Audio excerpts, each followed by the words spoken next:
My name is Martin Portus, and I'm interviewing the artistic director of the Sydney dance company, choreographer Rafael Bonachela, on the 7th of June 2016 in the studio of the Redfern Community Centre in Sydney. This oral history interview is being conducted for the State Library of New South Wales Oral History Collection. Rafael, thanks for talking with me. My pleasure, Martin. Can we share first a few thoughts about your childhood? My childhood. Your first, no one's interested in mine, your first impulses to dance, growing up in a working class village outside Barcelona, born in 1972, in the last years of General Franco's rule in Spain. But as a little boy, I gather you took to dancing in the streets with your tape recorder? Yeah, I mean, I always wonder why. Why did I have this desire and this passion for dance? Because it didn't come from anyone in my family. They were, two young father and mother trying to bring up a family of 4 children. All boys? All boys, in a very macho-focused society, in a very hard-working environment, because they both worked in factories, and I didn't have an older sister that did ballet and all of those things because there was no ballet or ballet school or even a dance school. But I just had this urge and this desire. So are we born with that gene? I don't know. I heard music and I loved dancing to it. And anything that was artistic, let's say. So I remember the church making a call for boys and girls, in fact, to do a choir. And me immediately just wanting to go because it was a singing thing. And then going to music lessons and guitar lessons. So I always happened to, want to learn how to dance, want to learn how to sing and play music. And it was something that my parents didn't discourage in any way, but didn't either try to make me do it because it was not part of their life. And you were much taken with Michael Jackson's Thriller, I gather, and Fame and the TV series of Fame. Yeah, it was the beginning of that era of the pop videos. So you switch on the TV and those were my references. I'd never been to see a dance show, a ballet, Swan Lake or anything like that. I was also from a small town, La Garriga, just outside Barcelona. 40 kilometers, it was long enough to be a country town. So when Fame, the series, came on TV, for me it was a revelation because I was like, oh my God, these people can go to a school and learn how to do all these things and then get a job. So everything starting to click. And then the whole thing with Michael Jackson was this incredible artist that was singing and dancing. And I remember the Thriller, the video, which was a 10-minute video, almost like a short film. And watching it, I think it was like Christmas Eve or something like this, watching TV because they let us watch TV until much later. And going like, oh my God. I mean, it was really like, that's what I want to do. One day I want to be one of them. You made the step. You began early jazz ballet training in Barcelona at the age of 15, so you were motivated. Yes, I insisted and insisted and insisted until my father and my mother, they both allowed me to take the train every Friday at first. After going to high school, I would jump on the train, which is a 45-minute train journey, and then go to this jazz class. The teacher saw that I had some talent, this boy, there wasn't that many, and this total passion for it, and started letting me stay to the next class. So I would pay for one and take 2 classes. And then after a year of doing Friday jazz lessons, he then told my parents that there was a course in Barcelona that he was leading called a pre-professional or a professional school, which was for vocational people that wanted to become dancers, and that if they would let me join that course, which was every day. And that was when I started then realizing that there was contemporary dance and ballet and all of these other genres, all of these other styles of dance. Is the cliche true that with Spanish blood inside you, you had some sort of natural rhythm, some national community sort of active affinity to moving that's different from the formality perhaps of most dancing that we experience as staged in many Western countries? Well, look, I don't know, maybe my genes in some way. My father is from the south, so he really, really loved anything to do with flamenco and tried to encourage that in me, and I would miss the classes, literally, because skip flamenco. I skipped flamenco because I was a boy born in Barcelona from parents from the south. which was discriminated against. You were called names, so I had to really integrate. And flamenco was something that was from the South. It's something that then later on I learned to love in every aspect of it, never in the way of performing it, and maybe in a way I regret that I never had that. I never did those classes, but it was something to do with how things were at that point. You really looked at flamenco and anything that came from the South as something, really old-fashioned and, gypsy. Gypsy. Things moved quickly for you, though. You joined an experimental dance company in Barcelona, or based in Barcelona. Already at 19, you went to London to study at the London Studio Centre. And in 1 year, in 1 year in 92, you were already dancing with Britain's oldest contemporary dance company, Rambet. What did you learn in that period of, 15 years as a dancer with Rambet, under the artistic directorship mostly of Christopher Bruce? Why was that a learning curve for you? Look, I was very lucky that I got a job, actually, even just that. For me, it was like 2 years studying in London, and before the second year ended, I got a job. Otherwise, I would have gone anywhere, because that reality, that dream of, will I ever become a dancer? That question in my mind, because I started so late, at 15, taking formal dance lessons. That eternal question for my parents, will he ever make a wage? Can you live of this? Suddenly, it was like, I've got a job. And what I learned, apart from the fact that I was able to perform the work by some of the greatest choreographers alive and not alive, some of the Rambert was funded in 1926, even before the Royal Ballet, the English National, any company. It was the first ever ballet company at first, funded in England by Maria Rambert. Sir Frederick Ashton and everybody came from Rambert. So we had a repertoire that went back to the 20s and that the company was able to draw from. So I was a kid all through my young years, because I never was able to go to dance lessons at the very beginning. I always made my own dance. I didn't know that was called choreography. So one of the great things about Rambert was not just that I was able to perform and to tour the world and do what I've wanted to do all my life, but also I was able to learn in terms of choreography, the craft of choreography. How do people make a dance, from some of the best choreographers in the world. In the first decade, just watching it by being a dancer. Yeah, just being in a studio, and how do they do it? How do they start from nothing and get the music and put it together and all of that? So I was always really hungry to learn and really hungry to not just perform, but to know everything that was behind choreography. You talk about the how ancient the company is, and yet it's actually got a sort of cutting-edge reputation as well. How classical was what you were taught?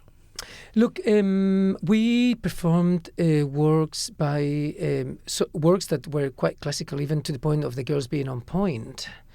Never the classics in the sense of Swan Lakes or anything like that. Always classic. Always, it's what you're saying is right. It was always contemporary, cutting edge, but it was really respectful of tradition, if that makes sense, because of the rich history that the company had. So we did works by Anthony Tudor, for example, who was one of the greatest choreographers that first started doing a departure from classical to contemporary.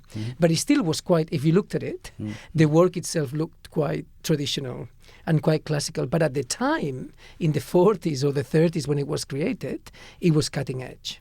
Although maybe then later in the 90s, and it was seen as something really old and traditional. But it was the first steps into, what we now call contemporary dance. And Merce Cunningham, Twyla Tharp?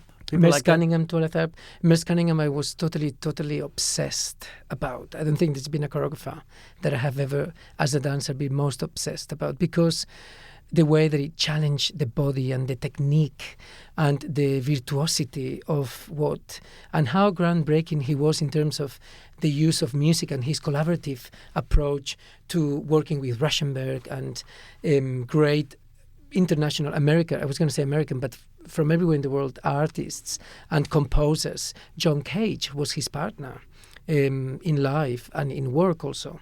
So he really broke so many rules in terms of what we knew of dance.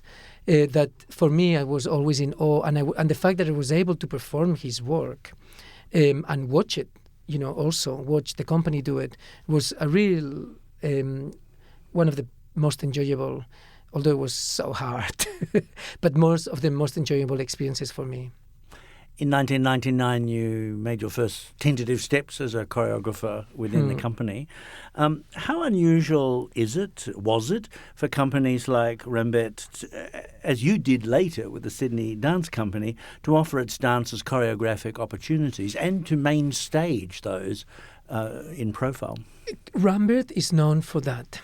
It's always been known as a company that's made choreographers. Christopher Bruce, Mark Baldwin, who's directing it now, so many. Jeremy James, who was an Australian actually that lived later in England, and the list goes on and on. Sue Davies, I think, was possibly a member of Rambert, but it was a company that always encouraged creativity. So I knew of a lot of choreographers having come from there, and they always had this season that they called workshops, and this is, as you mentioned, one of the things that I've learned, and that I'm now taking on board myself, for the future of choreography and the future of dance. So for me, as soon as the first opportunity arose within the company to make a work, I put my hand up, because I remember I always loved making work and making dance and making steps. And how do you remember, say, the second work, which was actually staged at Sadler's Wells in 2001, Linear Remains? How do you remember that work? Well, that was a work, I remember I'd made a couple of works before, which were also performed on stage by the company. But it was a point where I actually, just before then, I made a work called Mai se sap, which is a Catalan, you never know, translation in Catalan, which had music by Johann Sebastian Bach. It was a cello, the suites, and I remember it got... You like a cello, don't you? Yeah, I love a string, a cello, a violin, anything, I love that sound. And the truth is that I got slated, is that what you say? Like yep, the critics really like... It was performed at the Opera House, at the Limbury Theatre, and I remember reading reviews, as I used to do, and being devastated, to the point of... it was performed at the Opera House. It was performed at the Opera House by Rambert. Okay. And I was depressed for 3 weeks or something, which is one of the learning curves actually of becoming a choreographer, surviving what everyone else has to say about your work. But at the time I was very young. I was a very young choreographer, not really, but, dancer, wannabe choreographer, giving all these amazing opportunities. By the company, by Rambert. And I was slated. And then I went to Christopher Bruce and I said to him, look, you know what? I just want to give this one more go. I'm going to make another piece. I don't even know if I want to do this. I want to find out as soon as possible if I'm good at it, because otherwise I better start thinking about another career option, because, the dancing thing isn't going to last forever. And Christopher Bruce, he was making a work himself, and he only chose 8 dancers. And the other 8, we were all covering the work. So we were meant to be sitting there all day watching what he was doing and learning it. And I said to him, do you mind if I take the other 8 dancers and I go downstairs and I do something? And I think he just said, look, just go. Just go and do something, come back at the end of the day and learn what we've done. And after 2 or 3 weeks, I went to Christopher Bruce and I said, I've made a piece. And I knew that for that piece I had to I had to give everything and try to be as closest to myself as I could be. And I'm saying this because at the time when you're young and you're working with so many choreographers and you've got all of these ideas of what contemporary dance is meant to be and not be, and you're still trying to find who you are within that, it's tricky. So I thought, okay, for this piece I'm going to do everything that I've always wanted to do and I never dare to. And one of the things was actually to show off to show off the body as a virtuosic body. Because I remember at the time, the whole contemporary dance was about being subtle, and not being too showy. And at the end of the day, I was like, I want to be really showy. I want these dancers to jump. I want these dancers to be extreme and to keep their legs. And I'd been really shying about that because I wanted to be modern and I wanted to be contemporary. And that wasn't really me. So I made this work. I went for it. It was really technical, virtuosic. And Christopher Bruce saw it, and he said to me, "Oh, it's going on. It's going on next season at Sadler's Wells." And, for 1,000 reasons that we may talk about later, this piece really changed my career in every way. But it was actually a piece that I decided to do on the side, just as an exercise, to find out whether I was good at it or not. That was then later taken on stage, and then that it really changed everything for me. It was seen by the creative director of Kylie Minogue, and that led to your other opportunity, choreographing for Kylie Minogue and her 25 boys on her Showgirl tour and then her 2002 Fever tour. I know that was a very big experience for you. What in summary did you learn about your choreography and your appeal beyond the formal contemporary dance setting that in a way you've described, I suppose, with what Linear Remains was beginning to do? But look, Linear Remains, it had the sound of a washing machine, literally. There was nothing pop about it. I mean, it was, like I said, it was very abstract, very physical though, and really virtuosic, and the dancers really threw themselves, and it was challenging.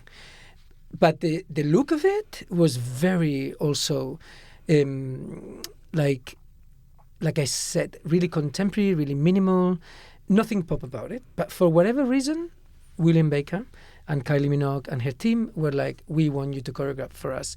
And I was like I couldn't really associate, Linear Remains, but that's without having spoken to them or having met them yet.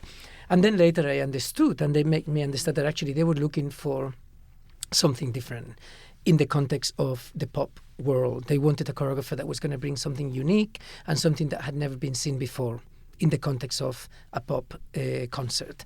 And for me, it was all like one of those moments that have happened a lot in my life where I could not believe what was going on, what was happening to me, because it's something that I never looked for. I just kept doing what I believed in and working hard at it, but I was never dreaming that Kylie Minogue would get in touch with me, that I would get that email and that phone call, and I did. And I had a period of doubting and wondering and questioning, should I be doing this? Am I going to get you might get poisoned or pop contaminated? Exactly, pop contaminated, and not going to be able to be a serious artist, blah blah blah blah, all this crap, And the truth is that I am so glad that my instinct, which is something that I've tried to listen to all of my life, and that I listened to at that point. Because my thing was, look, there were so many choreographers that I admired, Merce Cunningham, William Forsythe, Pina Bausch, you name it. But they all had their own path. And mine had to be one that was my own and different to everyone else. And at that point, when Kylie and her team believed in me and gave me this opportunity to first do the Brit Awards that then became a world tour, I wasn't earning my living as a contemporary dance maker. I didn't have a dance company. I had all these dreams and hopes, but I was really just a dancer that wanted to be a choreographer. And I thought, I've got to give this a go, because what if that is my future? What if I really enjoy it? What if I learned everything that I need to learn? And I did. The fact that someone gave me that huge responsibility, that it is to have a 2-hour show, 2-hour concert that's from like 6-year-olds to 90-year-olds watching it and enjoying it. So there must be something in you which you can fill a stadium, presumably, with what dancers can do, how they can stretch to fill a stage. And it was for me it was scary. I didn't know what I was doing. I'd never done. I mean, I'd done dances to like Michael Jackson, and possibly to I Should Be So Lucky by Kylie Minogue, that time when I used to choreograph with my, boogie box. But since then, my relationship to pop and pop dancing and everything had been non-existent. Artists have, though, been both high art and pop culture. That was Absolutely. an interesting direction for you to be, because, as we'll find out, I think, you've had a foot in both camps for a while now. I have, and look, only later, because my thing with dance, my relation with dance was always I wanted to be a dancer, and it was always through dance. So believe me, when I went to school, there was I never did history of dance or anything like that. And only later, when I was interviewed, like I am now, that I found out that Balanchine, and after myself having also read, biographies, Balanchine used to do musicals, and then choreograph his incredible, classical dance choreographies. There were at that time in America, everyone was doubling. You had dancers dancing for the New York City Ballet and doing musicals at night to actually survive, or for the American Ballet in the mornings also, and then running and being in very really commercial industry of dance. So I was like, I'm glad it was almost like a return to it, because after I did it, there was a lot of interactions that happened, especially in England, in London, where you have a lot of this industry happening, of the pop industry and video making and all of that. And then also, dance and contemporary dance as we know it. We should note at this point that you did much the same for Tina Turner too. I did. And that was another one like, oh my God, this is really not real now. Like someone must be really, joking or... And she saw something I did for Kylie in Norway, I think, like a big awards ceremony. And I remember that Tina Turner was there performing, and I saw her coming in the corridor. And I was coming from a changing room with like a lot of big artists were in that room. But actually crossing Tina Turner was like, I can't believe it. And I watched the rehearsal, and I was so sure that she just kept looking at me, which was not the case, of course. But in my mind, my mom used to listen to her, and I also remember the videos that she did, and such a wonderful music. And then I get an email saying, hi, I'd like you to choreograph a concert, which was actually a private concert. And I was like, wow, this is just too good to be true. But then she asked to speak to me on the phone to sort of get an energy from me and to get a sense of who I was, not just my work as an artist, but me speaking on the phone. And I remember being really nervous, and at that I was in Barcelona just visiting, because I was based in London, and I was walking the streets of Barcelona talking to Tina Turner, because I was going to work with her in a few weeks, thinking that God, like everything makes sense, and that if you work hard and if you're dedicated and passionate, things will happen to you that you're not even ever able to imagine. After that and Minogue, you went back to Rambert, and they made you associate choreographer from 2003. You also won the inaugural Place Prize in dance, which gave you £25,000 to play with. But interestingly enough, you took the Minogue experience and you reworked it, and you made 21. Yes. And featured Kylie on film. So you were starting to use film in dance too for that piece, which is the beginning of your signature too, isn't it? Yeah, well, look, I've always obviously been very brave. Now that we're talking about it, I'm thinking about it, because, I had very little clue about a lot of things. But, as an artist, you have to be brave, and you have to give it a go and try it and learn on the way. But after having worked with Kylie, I wanted to deepen that relationship, because her team had been so wonderful, and I had learned so much, and she had been such an amazing artist to work with, and then also person. And I asked her, would you like to come and do a collaboration with me, but in my world, in the world of contemporary dance? And I commissioned a young British composer, Benjamin Wolfish, that she agreed to work with, who created a contemporary classical music, which was also strings and electronics. And then he recorded her voice, and her voice was also interwoven in the composition. So all of the voice that you heard in the composition was her. She also wrote a beautiful poem about celebrity and about being her, and about this, this how people perceive you, but ultimately who you are. And this was also used. The piece ended on this poem. And so the work was about that, was about the image of celebrity and how people can adore artists and the work that they do. And so there was this huge projection of Kylie that had choreography that I created for her. And it was very, very well received by the critics and by everyone. It was nominated actually for Best Choreography in the British Dance Awards, which is a big deal. Didn't win, but it was nominated, which was also interesting because it was a collaboration with the pop world.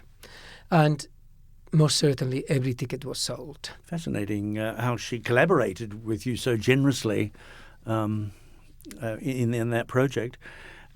It brings to mind another muse, if you like, that was very important to you at this time, Amy Hollingsworth. Yes. A former dancer with the Royal New Zealand Ballet and a long-term Rambat dancer. You made a short film with her called Muse, and she also appeared in your valedictory work, Curious Conscience, when you finally left Rambat, to a Benjamin Britten serenade. Tell me about Amy as a muse. How does it work when you've got a muse? Well, look, when I was talking about Linear Remains, that piece that I asked to make, she was one of the dancers that was new in the company and wasn't used at that point by Christopher Bruce. So she was one of the dancers that I took with me into the studio downstairs. And basically, I didn't know her before. She just literally joined that year. And in September, and this was like October, November. So there was an immediate click. She was a classically trained dancer at the Australian Ballet that had come from New Zealand and other companies around the world, but that had this interest to shift into contemporary dance and to bring all of the knowledge that the classical technique had given her, but then learn even more. And I was there wanting to splash out, and use the bodies in the most extreme physical way that I could, and she could do it, and she could deal with it, and she was hungry. So what happened was that by chance, two really, really passionate, ambitious, hungry people happened to meet in the same company at the same time. And from that moment of working in the studio, that was it. I became... my obsession about becoming a choreographer became bigger and bigger. And then she was really supportive of my work. Like, I did a lot on my own time. Rambert could only give me so much. So when I did the Kylie thing, it was her and I from 8 o'clock after the rehearsals all day with Kylie until 12 or 1. You and Amy working with Yeah, she Kylie. helped me a lot. So I would and supported me a lot. And we would be, smoking cigarettes at the time. I don't smoke anymore. Not a good thing, and drinking wine until early hours of the morning, just trying to work out, really, really was there all the way. As a dancer, I was able to really explore my language, my choreography, my craft with her, but then also she really assisted me when she wasn't able to dance because I was doing other projects outside Rambert, and she was still a full-time dancer in the company. She would then help me in whatever way she could with all the Kylie projects, and she was the most organized, she still is actually, mind and very attention to detail, and just an incredible dancer, actually, an incredible dancer that was admired for, just her uniqueness, really. It's lucky to have a muse, I'm learning. What did she get out of it? Look, I think it worked both ways, because she was so hungry to depart from the more traditional world of classical dance, and that's something that she'd done to a point. She got to learn how to move in a different way. She got to learn how to, how to utilize all of that technique that she had, but then also, dig deeper within herself, which is something that in contemporary dance you're able to do, and to be really yourself and be really unique, not like just 80 other people on stage doing the same thing at the same time, but how to, find that thing that makes you.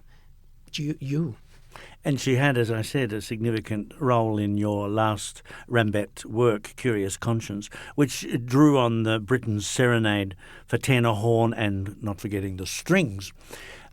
Benjamin, this is the beginning of your long relationship with Benjamin Britten's music. In this case, poems, songs about night, dreams, death. Exactly. And I have always enjoyed poetry. That's always been one of my triggers for dance, because I always think, and I try to explain to people when they try to wonder about the whole thing about dance, movement, narrative, not narrative. And I often say that dance is like a poem. Dance, it suggests. Dance triggers thoughts. Dance inspires, but doesn't tell you exactly, doesn't narrate or doesn't signpost what you're meant to get out of it. So with poems suggest, and poems do that. Poems are not something that is fixed, that everyone understands the same. We could both read a poem and take it very, very differently. So I always have used poetry. So the poetry in Curious Conscience was really, in Serenade for horn and tenor, really helped me to develop the concept of the dance, the concept of the movement, and then I've done that ever since. And here in Australia with Sydney Dance Company, I have subsequently choreographed 3 more works by Benjamin Britten. So it has been a long love affair with his music and his work. We'll get to that. I'm kind of interested in you being Spanish and being interested in this particular British composer. But we'll get to it. What motivated you at this time then, we're up to about 2006, to leave Rambert's resources and your secure position there as a choreographer, and with Amy establish your own Bonachela dance company? Well, I was a resident associate choreographer in Rambert. I was still a dancer. So it wasn't a position where I could only choreograph. I could choreograph, which was a privilege and an honor that I was given that title, but I was also expected to go on stage. So what happened was that my choreographic projects became so many, and I was asked to be doing things so often that I wasn't. And then I was also had to go on stage. So it got to a point that I would be out, either with Kylie or with another company, or doing a choreographic project. And then I would have to come back to Rambert and suddenly within a week be on stage, dancing the work of Giri Killian, followed by Webb McGregor and Ohad Naharin or something, whatever it was at the time, which was so demanding. So it got to a point that I was like, okay, Rafael, I've danced with this company all this time, all these years. I've enjoyed it immensely. And now I think choreography is really my next thing. And I think it deserves all of my efforts and all of my energy and all of my focus. So I just one day woke up and it was very clear to me that I had to stop dancing. That I had to give it a go. And actually, the dancing thing, it was something that I have to say I was really, really enjoying. I was early 30s, maybe 33 or something like this. Getting a little old, but not too old. But not too old. And dance is something that you really mature, and you really grow the more you do it. And the more you dance and the more that you're on stage, the better you get. It's like a good wine. And then, of course, there is a moment where, it's just, your body starts to give up, and that's another chapter. But I hadn't got to that point, and I think that was possibly a good thing. So in 2004, I retired from dancing. And the interesting thing is that I didn't... So it was a very clear decision. Were you in Glasgow, did I read? I was in Glasgow. and you decided to never dance again and devote yourself to choreography. That's right. I've never been aware before with someone in your position how it's been such a sudden and complete decision. You even tattooed your something on your left arm, which was Yes, I did. Which said what? Which was relevant to this? With I remember after this Glasgow performance, then going to London and partying all night with my friends, and saying to them, "Look, I cannot. I've done it actually, in a very humble way. I've actually danced because I never ever knew that I would. When I was 15-year-old and I took that train to go to Barcelona to do that jazz class, and I discovered what dance could be, I never knew that I would be living off it for 12 years, that I would be able to be on the biggest stages around the globe and, just doing it. So I had that realization of like how wonderful that dreams become true, and that if you really dream and dream big and work hard, you can achieve things. So my tattoo, and then I said to my friends, now for more dreams, which in Spanish is a por más sueños, which means I need to have more dreams and go for more dreams. And I said, oh, I'm going to tattoo that in my arm, because in my dancing career, we weren't allowed to, tattoo ourselves. And I mean, you had to ask for permission for a lot of those things. It was even hard for me to go bold. I remember, the director was very resistant, and I was like, actually, it's not a look. I'm bold. I'm like from the age of 16. From the age of really, really young. So I do not enjoy seeing myself looking like a priest at the age of 21. Like with hair around the sides. So that's another story. But yeah, a por más sueños, which means for more dreams, and that's something that I tattooed because I thought, I don't know what's going to happen now, because the jobs in choreography were not lined up for me. I had the place prize, which I was applying for, but I had not won it, or even been chosen for it. I had just applied, and I could have got it or not. And then I just had a future to go for. But I didn't have like 20 jobs, in the pipeline. So I thought, Rafael, never forget that if you dream and you dream big, and you dedicate yourself and work hard, things can happen, because the dancing thing did happen. So it's been proved to me. So on one arm, and now for more dreams on the other arm, in love with life and love itself. That's right. You have a very ebullient optimism. Look, I in love with life and with love itself, it's from a poem that a poet friend of mine, gave me as a gift for my birthday, because we were all struggling artists. She didn't have any money. So the best thing and the most beautiful thing she did for my birthday was to gift me a poem that she wrote. And the poem was her way of seeing me. It's a much longer poem. And I thought it was so beautiful how with words she just so captured me. And one of the sentences that she used quite a couple of times in the poem was in love with life and with love itself. She's obviously gone through a few of my falling in love, like for 2 days. I'm falling in love again for a day, and falling in love and falling out of love. And, that's been part of my life. So she, that was something that meant a lot to me, and that then I tattooed later when I actually got the job at Sydney Dance Company. It's a promise that I made to myself. Your optimism, in a way, is well placed, because the Bonachela Dance Company, you had 6 dancers. Very quickly, you seem to have won public funding for that company. You're a young man of 34 with 2006, with this platform dedicated to your own work. And that's what it was. It was project-based, but dedicated to your own work, unlike the Sydney Dance Company. Yeah. Look, I did get into the Place Prize, which was my one chance after leaving Rambert, the secure platform of an organization. And I got in, and I asked 2 friends if they would be part of this project, and I created a duet for them. It was a summer in London, and I presented it, and I came out of it winning the Place Prize, the main prize that the jury it's gave. It's based on the work that you did, on the duet you had performed, and they gave you the 25,000. 25, plus I won the audience prize most nights. The audience would vote every night, and there was $1,000 a night. So that added another 6,000 or 7,000. And then I won the Bloomberg Prize, which was given by the workers of Bloomberg in Fifth Avenue in New York, voting through watching a video. And that gave me a trip to New York where I spoke at the Bloomberg offices. So that's just what happened. And I had no, say over it or power over it. It was interesting for me because I was still working with Kylie.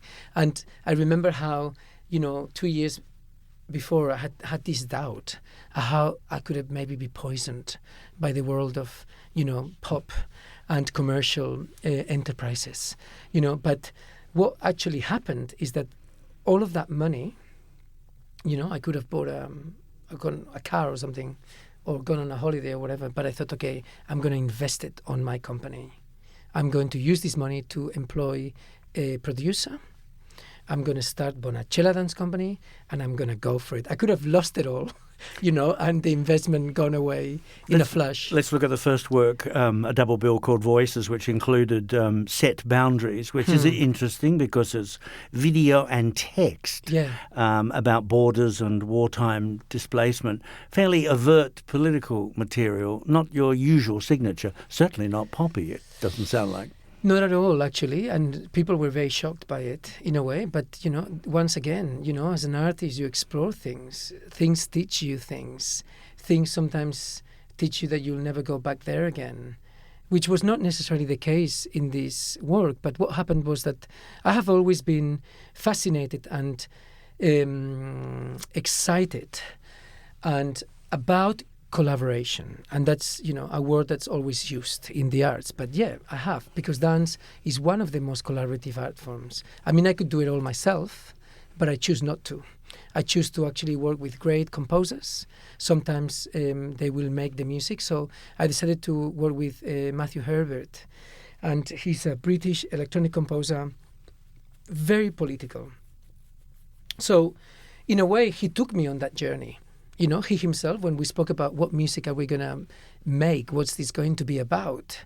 And, no matter how abstract, no matter how minimal or how conceptual, there's always has to be an idea behind a work of dance or a work of art. However simple or complex, there has to be an idea. So we decided to collect paper clippings from news, things that really interest us. And there was a lot, like there still is, so many years later, about people flying away from war zones and refugees and a struggle and fight and war. And it's just never ending. And that's where we went.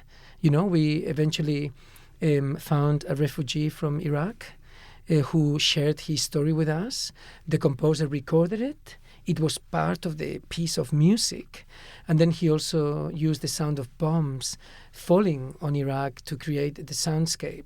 So the whole evening itself became about borders and identity and the struggle to get to places.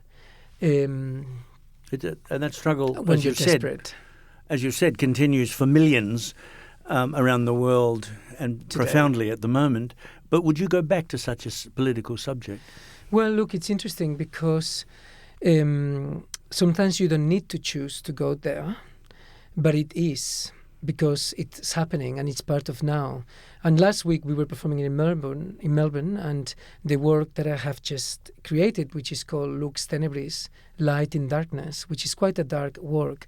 Somebody came to me and told me that the work just so took him to everything that's been going on right now, right here, in terms of people trying to advance and trying to struggle and to get to places. The work, and in a way, I saw what he meant, what this person saw in the work, but I didn't tell people, you need to look into this, and you need to think that my work is about this. Somebody themselves saw in the work, and that's the wonderful thing about contemporary dance, how it can connect with now, and how you don't need to be prescriptive all the time. Without you, as the choreographer, intending that meaning? Exactly. But interestingly, I could see so much of that also in the work, because it's something that I'm part of this world, I'm part of now, and it's something that's affecting all of us, and it's something that we're seeing every day in the news. So it's part of my everyday life, and and it's maybe coming through my work in some way. So I will never. But the answer to your question is, I will never be scared of going there again if it's for the right reason, and if I have the right environment to say something that it's meaningful. But it was a very tangible idea, wasn't it? That Yeah, you used, it was a very tangible idea. Which is less frequent in your other work, to have the idea that's so clear and textually and in character defined by the person's story who you were telling. Absolutely, and that's to do with the fact that Matthew Herbert, the composer, wanted to go there, and I went there with him, because when you're a choreographer and you commission work and you work with other artists, you're sharing that space, you're sharing that moment, and it's how much you allow others to affect you and your work. So in that case, I went there and I learned a lot. Another work which came later from your company, Square Map of Q4. There's always numbers in your titles, aren't there? It's reoccurring. It's something. So that's Square Map of Q4 in 2008. Which brings up another theme that you've been interested in for a long time, which is the sort of shaping power of memory, and using lots of clever video effects and shimmering lighting. It was. Was there? I didn't see it, but I read about it. I'm wondering whether were you beginning to feel a challenge in the company of having to create works all yourself? It was just your own work, and building audiences around just your own work? Look, I mean, obviously, Bonachela Dance Company was the platform for that. It was an opportunity for me to grow, to explore, to really find out who I was and what sort of work I wanted to make. Interestingly, a Square Map of Q4 came out of a trip that I did with Kylie to Australia when we came to do the homecoming after her cancer scare. There was the showgirl tour, and then there was the homecoming tour, which was when she was well, and she'd been through everything, and we were coming back to Australia, and I met Marius de Vries in the after party of Kylie. I knew he was a great, amazing composer, so I immediately just got chatted to him and blah blah blah.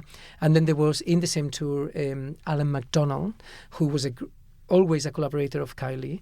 He's a production designer that did the movie The Queen, with the Helen Marigold Mirren. Hotel, the first one, like really, really huge movie. So one of the things that happened through the Kylie connection was that I got to meet these incredible professionals that I would have possibly never met just through my, contemporary dance making in East London, Hackney, in my church hall. And they were always really interested in doing things with people like me for whatever reason. I would always be like, look, there's no money, but you get to be very gratified artistically because we can do whatever we want, because we're not selling records and we're not selling DVDs. We're just creating art, and always in the context that I care about audience and I care about what I'm trying to do. It's not just flippantly making art, but you have freedom to really express yourself. So Mario de Vries and Alan MacDonald accepted to be in a Square Map of Q4. One of the secrets of Square Map of the Q4 that we never shared, I've possibly shared it after, is that it was based on the 4 quartets of T.S. Eliot. A Square Map of Q4, so it's hidden in the title. That we used the 4 quartets by T.S. Eliot that talk about memory and talk about childhood, and it's a work that it's not about the poems, because my work is often not about anything. It's just triggered by it. It's an artistic response, maybe to a poem or maybe to a subject, but I'm not trying to explain it, and to everybody in the way that it is, but just to feed from it. So it ended up being a really hardcore, beautiful, visually stunning. I mean, a lot of people needed earplugs, especially in Sweden. I don't know why, because of the sounds. It really, I always threw myself into the unknown. That's the only way I can explain what I was doing. Well, the sound got a lot of critical reaction, didn't it? It did. I mean, atrocious. Some For the critics good said, and for the worst. Yeah, exactly. mm. But, you do what you believe in, and I'm still doing it. So in a way, I can trying to do what you think would be right for the audience or for the critics or for whoever. It's something that I learned much, much earlier on that was not the right way. And then in 2008, you took up an offer, which actually came a year earlier in 2007 from the new artistic director of the Sydney Dance Company, Tanya Lidke, who only 4 months after her appointment was tragically killed in a Sydney road accident. But before she even was artistic director, she had been talking to you about coming to do a work with the company. How did you know Tanya and her work, and how did she know yours? I knew Tanya because she studied at the Rambert School, and I had been in the Rambert company, which they were not that connected at the time, but, they were both based in West London. You knew teachers and you knew people. Her best friend, Theo Klinkart, who had been with her in Rambert, was a member of Bonachela Dance Company, so that we had a lot of connections. She had performed with Deviate, dance theatre in England. So I'd Run by Lloyd Newson, by Lloyd, Sydney, the Australian choreographer. the Australian choreographer from Wollongong. Also, there was many connections within the dance. And the Australian Dance Theatre. Had you had some association with that company? Well, the first time in Adelaide, where she danced a lot. Yeah, I came to Australia for the first time in 2001, and I think she may have been already in the company. And if she wasn't, then when ADT came to England, which they travelled a lot around the world, I would have met her with the company. So our path crossed. She'd been living in Madrid also for quite a few years before London, so she was fluent in Spanish. Just an extraordinary human being, really, not just talented in the terms of the dance world and choreography and everything that she was, but also just such a wonderful person. And I remember so what happened was that I'd been making my work, she'd been making her work also in England, a small project. So we were both young, aspiring, wannabe choreographers around the same time, doing what we could. She also had a very strong connection to Australia because ADT and she'd lived here. Her family still have come to Melbourne and spend time in Melbourne every year. So she called me. She said, "This is top secret. No one can know. But I have been appointed artistic director of Sydney Dance Company, and I would like you to be the first choreographer to come and make a work." And I was like so happy for her in every way because she was such a talent and it was a great company. So what a great match. And I remember, and she said, "Oh, I want you to make a full length because that's what they do in Australia." And I was like, "Are you sure? Like, Tanya, I only do like really sort of abstract stuff. Do you think people want to watch more than 20 minutes in a row by that?" And she's like, "Yes, I know that you can do it and audiences will connect with your work and I will support you and I'll do anything."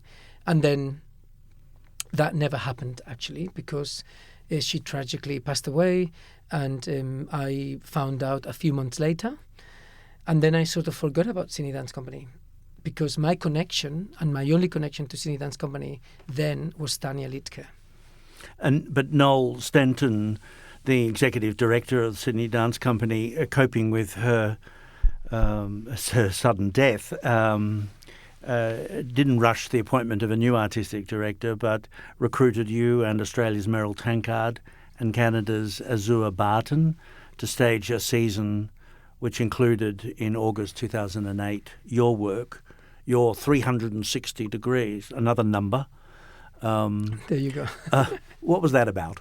Look, what did you come up with? When Sydney Dance Company contacted me, like, I don't know, I'm going to say 6 months later, sometime after Tanya's death, I thought that maybe it was connected with Tanya, that they actually knew that she wanted me to make a work. But then I met Noel Stanton and he said to me, "Look, we never got to know what Tanya wanted."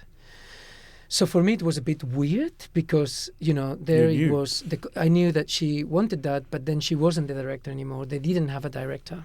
And the first thing that I did was to contact her partner and her family and say, "Look, Sydney Dance Company has contacted me. I feel a bit like, I don't know what to do, because I obviously was going to do it under the directorship of Tanya, but now she's not there, and it just feels strange. And they said to me, do it. Just do it, because the company, needs to keep going. And in a way, it's something that she wanted. Yeah. So, why not make it happen? And I was like, okay, I feel good about that then, if you say that it's okay. And I came in 2008, and I created 360, and the company, had been going through a tragedy through that whole year. They had no director, no artistic director. And for me, I just came here to make the best work I could make, and in a way to just, like it was, I had funded my company, but this was one of the first big commissions that I got, also so far from Europe, from where I done all of my career. So it was something really important for me because of the Tanya connection, and also because I'd always had a connection with Australia through Kylie also. So there was some weird, I'd been to Sydney. Oh, and you had, in the Bonachela Dance Company, a majority of your dancers, of your 6 dancers, like 4 were out of Australian. 5 or something like this. So, yes, that's how it all happened. And so what did... tell me about 360 Degrees, and particularly what you learnt in the doing of it upon the Australian Sydney Dance Company dancers and the nature of those Australian dancers. So one of the things that Noel Staunton said to me when I met him was like, oh, look, I know this guy called Tony Asnas, who is a great production designer. He's done this and that and the other. You don't have to work with him, but, if you did, would be great. And, and I decided to actually fully embrace an Australian team instead of, bringing the people that I'd worked with. And I met Tony, actually, and we really got on, and I saw his great work. And then he recommended an Australian lighting designer, and I went for it also. And I literally came to Sydney to stay for 2 months. I had a group of dancers. The only thing was that the dancers, they were the 16 dancers that had been in Sydney Dance Company, for the last few years. And they were dancers that were very, in a way, hungry, to work with me and with, all of the other choreographers that were going to come. But they were also been through a lot of trauma, in a way, and they had a future that was uncertain. They didn't know what was going to happen. So me and my optimism, and me and my energy, and my willingness to, do the best job that I could make was actually, it worked out as a very good match for some reason. I bought the positiveness, I can't say it now. Positivism? Positivism and a good energy to it. And Tony, it's a production designer that, has done the birthday of the bridge, So he thinks big. The performance was going to be at Carriage Works, which for me was like, wow, look at this. This is mind-blowing space. Big industrial setting. And now a famous venue. Not so famous in those earlier days of Carriage Works. Not as famous, and now such a wonderful space. So for me, having also been doing all of the Kylie stuff, which was huge and big, in a way, talking about learning things through the Kylie experience, I wasn't so scared of walking into Carriage Works and seeing this big empty room, industrial space, and I knew little about the work that I was going to make because everyone was new in the process. So I had dancers that I didn't know. I had collaborators that I didn't know. So it was a very intense. Weren't you busy planning on the plane, writing things down? Yeah, well, like just getting my best music tracks that I loved. It was also, most importantly, going to be one of the first 1-hour works, because I had made one for Sydney Dance Company. One for Bonachela Dance Company only, ever. That long? That was that long, which was at least, I'd done one, but I'd never, the whole idea of 1 hour of contemporary dance that's non-narrative, that it really connects with audiences at different levels, but it doesn't have a storytelling thread throughout, was something that I needed to explore. And this was a big challenge for me. But I loved every minute of it. And what it did have is Ezio Bozzo's music, who's a frequent collaborator with you, the Italian composer, a sort of lyrical minimalist. Yeah, I mean, he was also new in my life. I just met him, actually. So I met him like in the project before that I did with the Ballet Boys in London, where he created like a little music. And then I remember being in a taxi with him, like having just met him, going, I'm about to go to Australia. I'm going to work with the Sydney Dance Company. Have you got any music that you can give me? And he just gave me a few CDs. So we literally met. And I had commissioned him to do my next Bonachela Dance Company. But I actually, the second time that I used his music, because 360 wasn't all his music. I just used a few tracks of him. It was for Sydney Dance Company. So the beginning of Sydney Dance, 2008 was the beginning of a long relationship with Ezio Bozzo. And then also, my beginning of getting to know Sydney Dance Company. So it was quite an exciting time. Then you were back in London in November 2008. At the age of 35, you were offered the job of being the artistic director of Sydney Dance Company. And yet at the time you said you weren't applying for the job. What else can you say when you're asked, I suppose? But you did presumably apply for it while you were choreographing 360 Degrees in Sydney. Why did you change your mind, and when did you change your mind? Look, the way that it happened, and it's not a secret because it's been explained before, is that while I was here making 360, I was approached. And the first time I was like, no, like I have a company in London that I've invested all this time and energy in, and I have all these people supporting me and giving their efforts. I had a board of directors. The company was a charity, so it was all very, small and proper. I was writing an application to the Arts Council for my next project that Ezio Bozzo was going to do. And then there was a second approach later. And the board were like, after look, 360 Degrees? No, within my time here. Yep. So literally, to cut to the chase, I did an interview whilst I was here. I did an interview. When I did that interview, I went from having never even been thinking about running Sydney Dance Company, and that's absolutely true because I didn't even know they were looking for a director or anything like that, to going to their interview wanting the job. Like I never went to that interview in August thinking halves about it or thinking that, if I get it, it will be good. Of course, you might get it, you might not. But I did that interview and I wanted that job. It didn't mean I was going to get it because I knew by fact, because people called me, that people were flown to Australia from everywhere in the world the following weeks and within the following month to be interviewed for the same job as me. And that in a way was really good for me because it gave me the confidence and also that they were doing a very thorough, really good job at looking for the best person they could find for that job. So it wasn't just that I'd been there and they got to know me and suddenly, I clicked. I actually went through a process that many other Australian and international choreographers went through, to the point that friends of mine who I would have given the job to, because they were very, very good, called me to say, how is Sydney Dance Company? I'm going for the interview. And I couldn't tell them I've done it myself.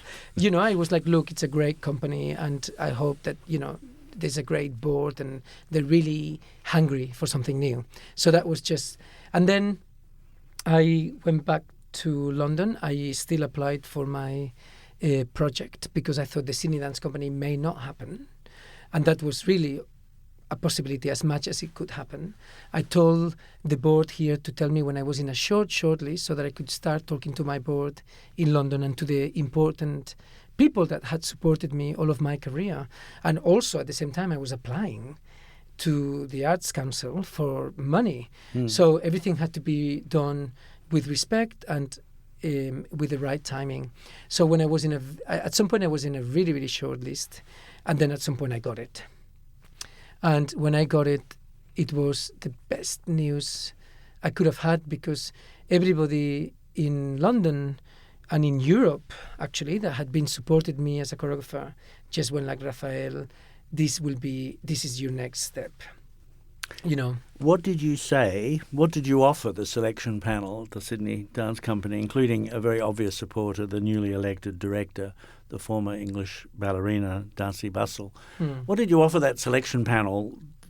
What worked? What did they like hearing from you? When I was here and having had the past that I've had with Rambert, for example, and then understanding what Sydney Dance Company meant for this country and what could potentially be the next step, my proposal to the company was to direct a company, and that was,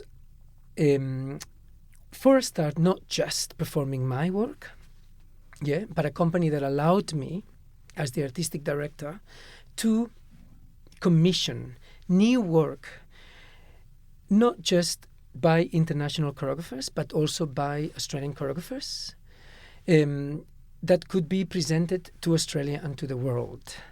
So, it went from being mostly, and I'm saying mostly because a signature company by a great choreographer, Graham Murphy, but with not... We should say that Graham Murphy was the artistic director along with his artistic associate Janet Vernon until 2006 and left the company after running it for 30 years. Absolutely. And although there had been some choreographers making work for the company, it had been very, very... It wasn't the essence of the company. It was mostly more Murphy's about work. their work, exactly. So I thought, okay, look, there is the work of great choreographers that's not being seen by Australian audiences. And I can bring that. I'm someone that doesn't have all of the history and the past of what Australian dance is, but I'll do my best to get a grasp of it and to really understand it. But I'm someone that in a way have been connected to Australia randomly, through what life brings you in many, many ways. And, I also am a passionate choreographer. So I also want to be creating more work and to creating greater work and to be building a language that I'd only started to create through Bonachela Dance Company, as you know. But having 16 dancers and having everything that Sydney Dance Company had would just be, a mind-blowing opportunity for me to grow. The big question they must have had, though, is how to restore their audiences that had fallen severely after the departure of Murphy. Well, and I think that, creating... and that was going to be a joint effort between me and my team and everyone at Sydney Dance Company about how can we do that. Because there's no doubt that everyone had a love for this company, but there'd been a loss in audiences. And for me, it was like, well, I did 360, and obviously the board saw there that there was a connection between my work and audiences here for whatever reason. They connected to 360, so they saw that as a positive when they employed me. And then also, I was going to give a variety of voices to audiences. So it's not just about me, because... Well, it's not just about dance, isn't it? You're actually extending dance so that, as we were saying before, that you're using many other disciplines as well. Video, thank you. text, lighting, the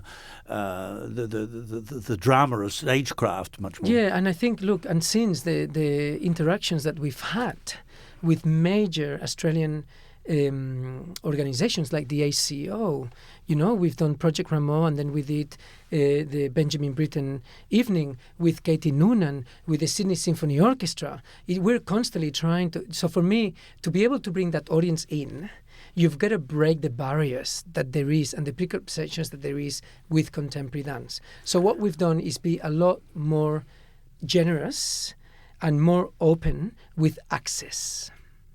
We'll get to how you did that in the remaining time we have. But let's just look at the state of the company that you inherited. Murphy and Vernon had left in 2006 complaining of frustrations at the squeeze on funding. And yet it needed a lifeline of 1.5 million in 2007, which the federal government gave. It was given a funding increase of 700,000 to total a 2.5 million annual total government subsidy, which is a lot for a contemporary dance company but one that was of a classical size. So that's a kind of challenge for the company, isn't it, to restore audiences to justify what had been quite an investment in the company. Look, that funding was needed. You know, if we were going to be doing and creating what we're doing right now, which, you know, you're talking about 2.5 million, and we run on 11.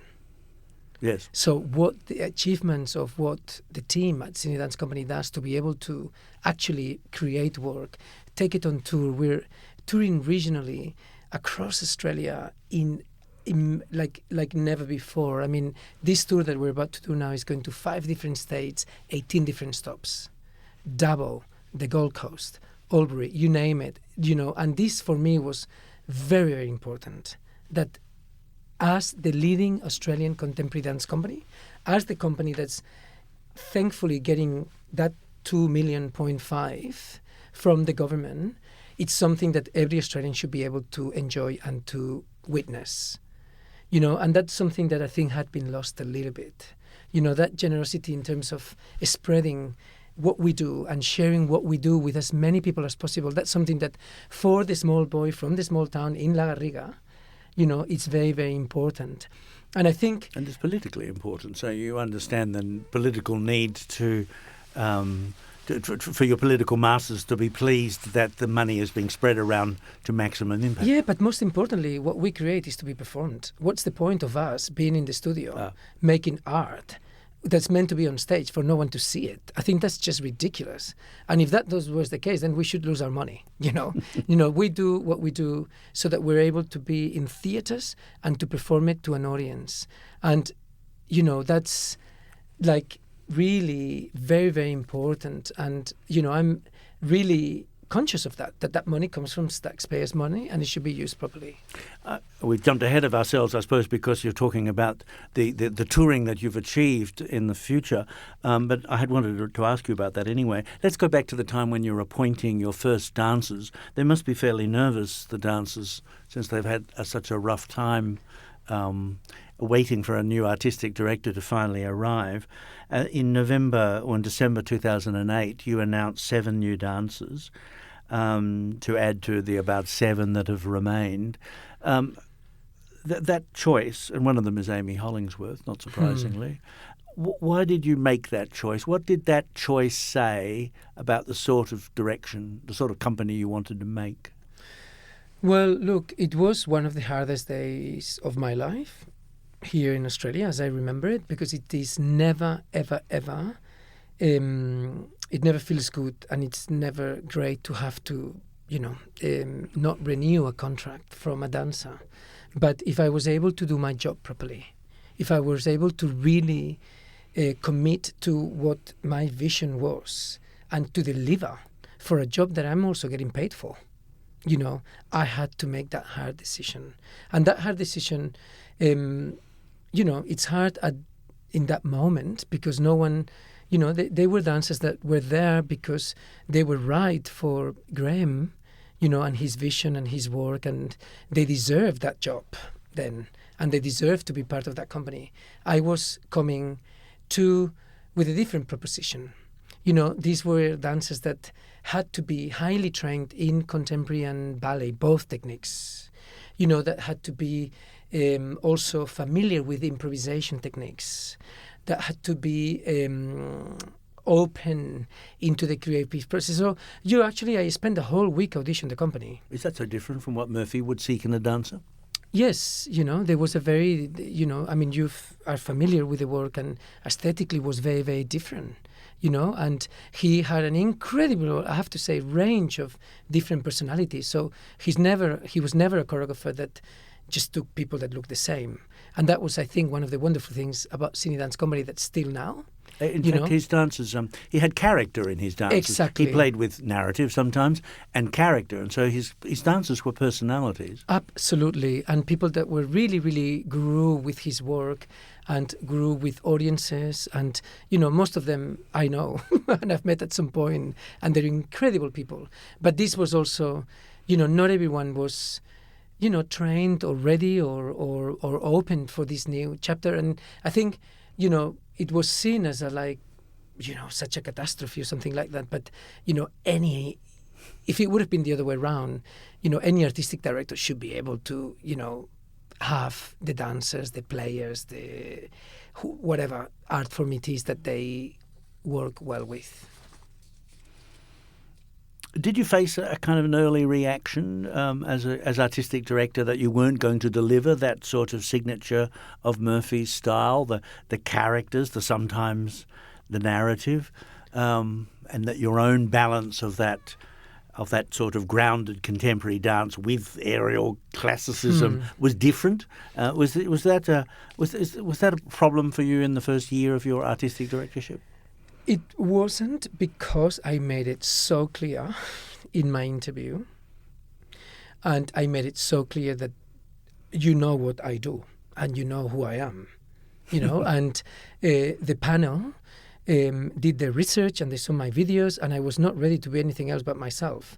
And because I was going to commission other choreographers and that was part of my vision, I also made it clear that I will bring, if right and whenever it feels appropriate, people that will deal with narrative and people that will deal with other things that I don't, humor, for example. I'm just not good at it, and I don't know how to do it. And, I have since brought the work by Alexander Ekman, which is laugh out loud, humorous, intelligent. It's Cacti. Which is a hit. And you've performed it. It's been performed in 2 different programs, but it's making a lot of humour about critics desperately searching for meaning in dance. You're very right. And also Gideon Novagenek had an actor on stage and the dancers spoke and blah, blah, blah, blah. So it wasn't a struggle for me, because I felt that the people that gave me this opportunity were ready and wanted and desired change. And change can be hard and can be seen as scary, but often it's needed. And I'm somebody that, coming from a company like Rambert that was founded in 1926, I have great respect for the tradition and for the past and for what has come before me. Absolute respect for the work that's been made and what the company means to Australia and to everyone. But I also know that I was here to make change and that audiences were ready for that. But you really underline the importance of being an artistic director, a programmer, as opposed to just a choreographer, and you speak quite modestly or quite realistically about what your dance is not and what other dances could be to supplement yours in a program. That's a very strong element of your signature as a programmer. Yeah, and again, look, I'm a choreographer that has always loved the work of other choreographers, unless I didn't. But what I mean by that is that, I know choreographers that don't go to see performances. You could be a very successful choreographer making great work, but actually have zero interest in what's going on around the world. I've always really enjoyed and felt inspired and gone to see shows, and that maybe had nothing to do with me in terms of the product and the work itself, but it's made me want to be a better choreographer the day after. So, and I've also been in an environment as a dancer where I was given opportunities. And through having been given these opportunities, I was able to become and be what I am. And I also see the value on my good choices are ultimately a reflection of the work that I'm doing. So it can only reflect good on me, if that makes sense. Makes a lot of sense. It must have been a nervous first night, though, when you opened in April 2009 as your first work as artistic director. Is this an emerging signature with We Unfold? How do you regard that work? It didn't have any set. It had a monochromatic palette, video art amongst the neons by Daniel Esquel, and Ezzo Bioso's music, again, crescendos, lyrical lines from a cello. Is this? Do you remember that as a very typical Bonachela work? Yeah, I mean, look, it was a symphony for a start. So let's talk about just keep challenging myself. Ezio Bosso had composed a symphony. By that point we had worked together a bit more, because I did get that money from the British Council, from the England Council of England, the Arts Council. So I had to go back and forwards to fulfill that, which meant that I grew on this relationship with Ezio. So Ezio told me, I've composed a symphony, and we recorded it in Torino with the Symphony Orchestra of Torino. This symphony that he had composed, Sydney Dance Company commissioned it. It was recorded, so it was the beginning of this spirit of commissioning music that's never existed before, getting it done, getting it recorded. I also researched, and I found Daniel Askill and Jordan Askill, who are the Askill brothers, who are huge now. You know, Daniel known especially because he's doing all the Sia videos, where Sia is not in, because he's a long-term collaborator of her. I knew Jordan, who is the brother, who is a jewelry designer from London, because I had met him, and I knew that they were from Sydney. So I really wanted to also start building my relationships within the great talent that there is in this country, and how can I connect with them, and how can we make great work, who I am, and what I've learned with the people that live here and create work here. So it was a humongous work where there was film all the way through. I'm not so sure that was the right choice, but you learn through that too, and you learn to look back in hindsight, and you think, maybe a little bit less film would have worked. But Daniel created a 1 hour long film installation that happened behind the 1 hour long piece of dance that was to a 1 hour long symphony, classical symphony called Oceans One, which was amazingly huge and mind-blowing. So in a way, I did want to start with a bang, and then later on I made more reserved sort of works, and I keep shifting from the wow factor to the now I don't feel like being so wow. I feel like exploring something a bit more intimate or more less huge, let's say. So look, it was a taste for this whole idea of commissioning new work that didn't exist before, work that you cannot put in a box in terms of, we're going to do Cinderella again in a different version of it or something like that. And it was a way of starting a relationship with our audiences, that they need to hopefully understand that what we're going to offer is of high quality and ambition, which is great contemporary artwork being made right now, that sometimes may challenge them in a way and may inspire them and may make them feel different things, but will always be at the highest. If you've got this commitment to collaborate with so many people, like you've just described, and you've got this commitment to platform many international choreographers and Australian choreographers, both new and established, you must be very... How do you go about exploring that world? And when you first arrived in Australia with apparently 2 suitcases, how did you go about exploring this dance world? And what was your first impression of it, say, just within Australian dance? Look, I actually got in touch with as many choreographers as I found, like through talking to my team, because obviously I had a team at Sydney Dance Company, and I'd be like, okay, can you tell me about who's making work, and I sent an email, and whoever was in Sydney, or whenever I went to Melbourne or to Adelaide or to Queensland, I met with people. I was like, hi, my name is Rafael. I'm the new artist in this company. You've never heard of me, but hey, I'm here. And, let's talk. I did that. I remember very clearly.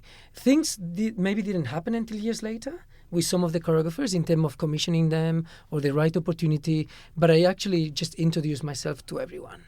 And I remember that really, really clearly. Thank God for the internet, and the World Wide Web, where you can just, go into the vortex of seeing the clips of different choreographers and getting a taste. I go to see everything. I'm not limited to Sydney, but I will travel across Australia to see a show one night and come back the day after. I do that still now because I think that that's part of my job, that I think that helps me to actually, hopefully not miss out on the great things that are happening around here, and to be able to facilitate opportunities with this incredible position that I have. So I'm very curious. I love I remember the first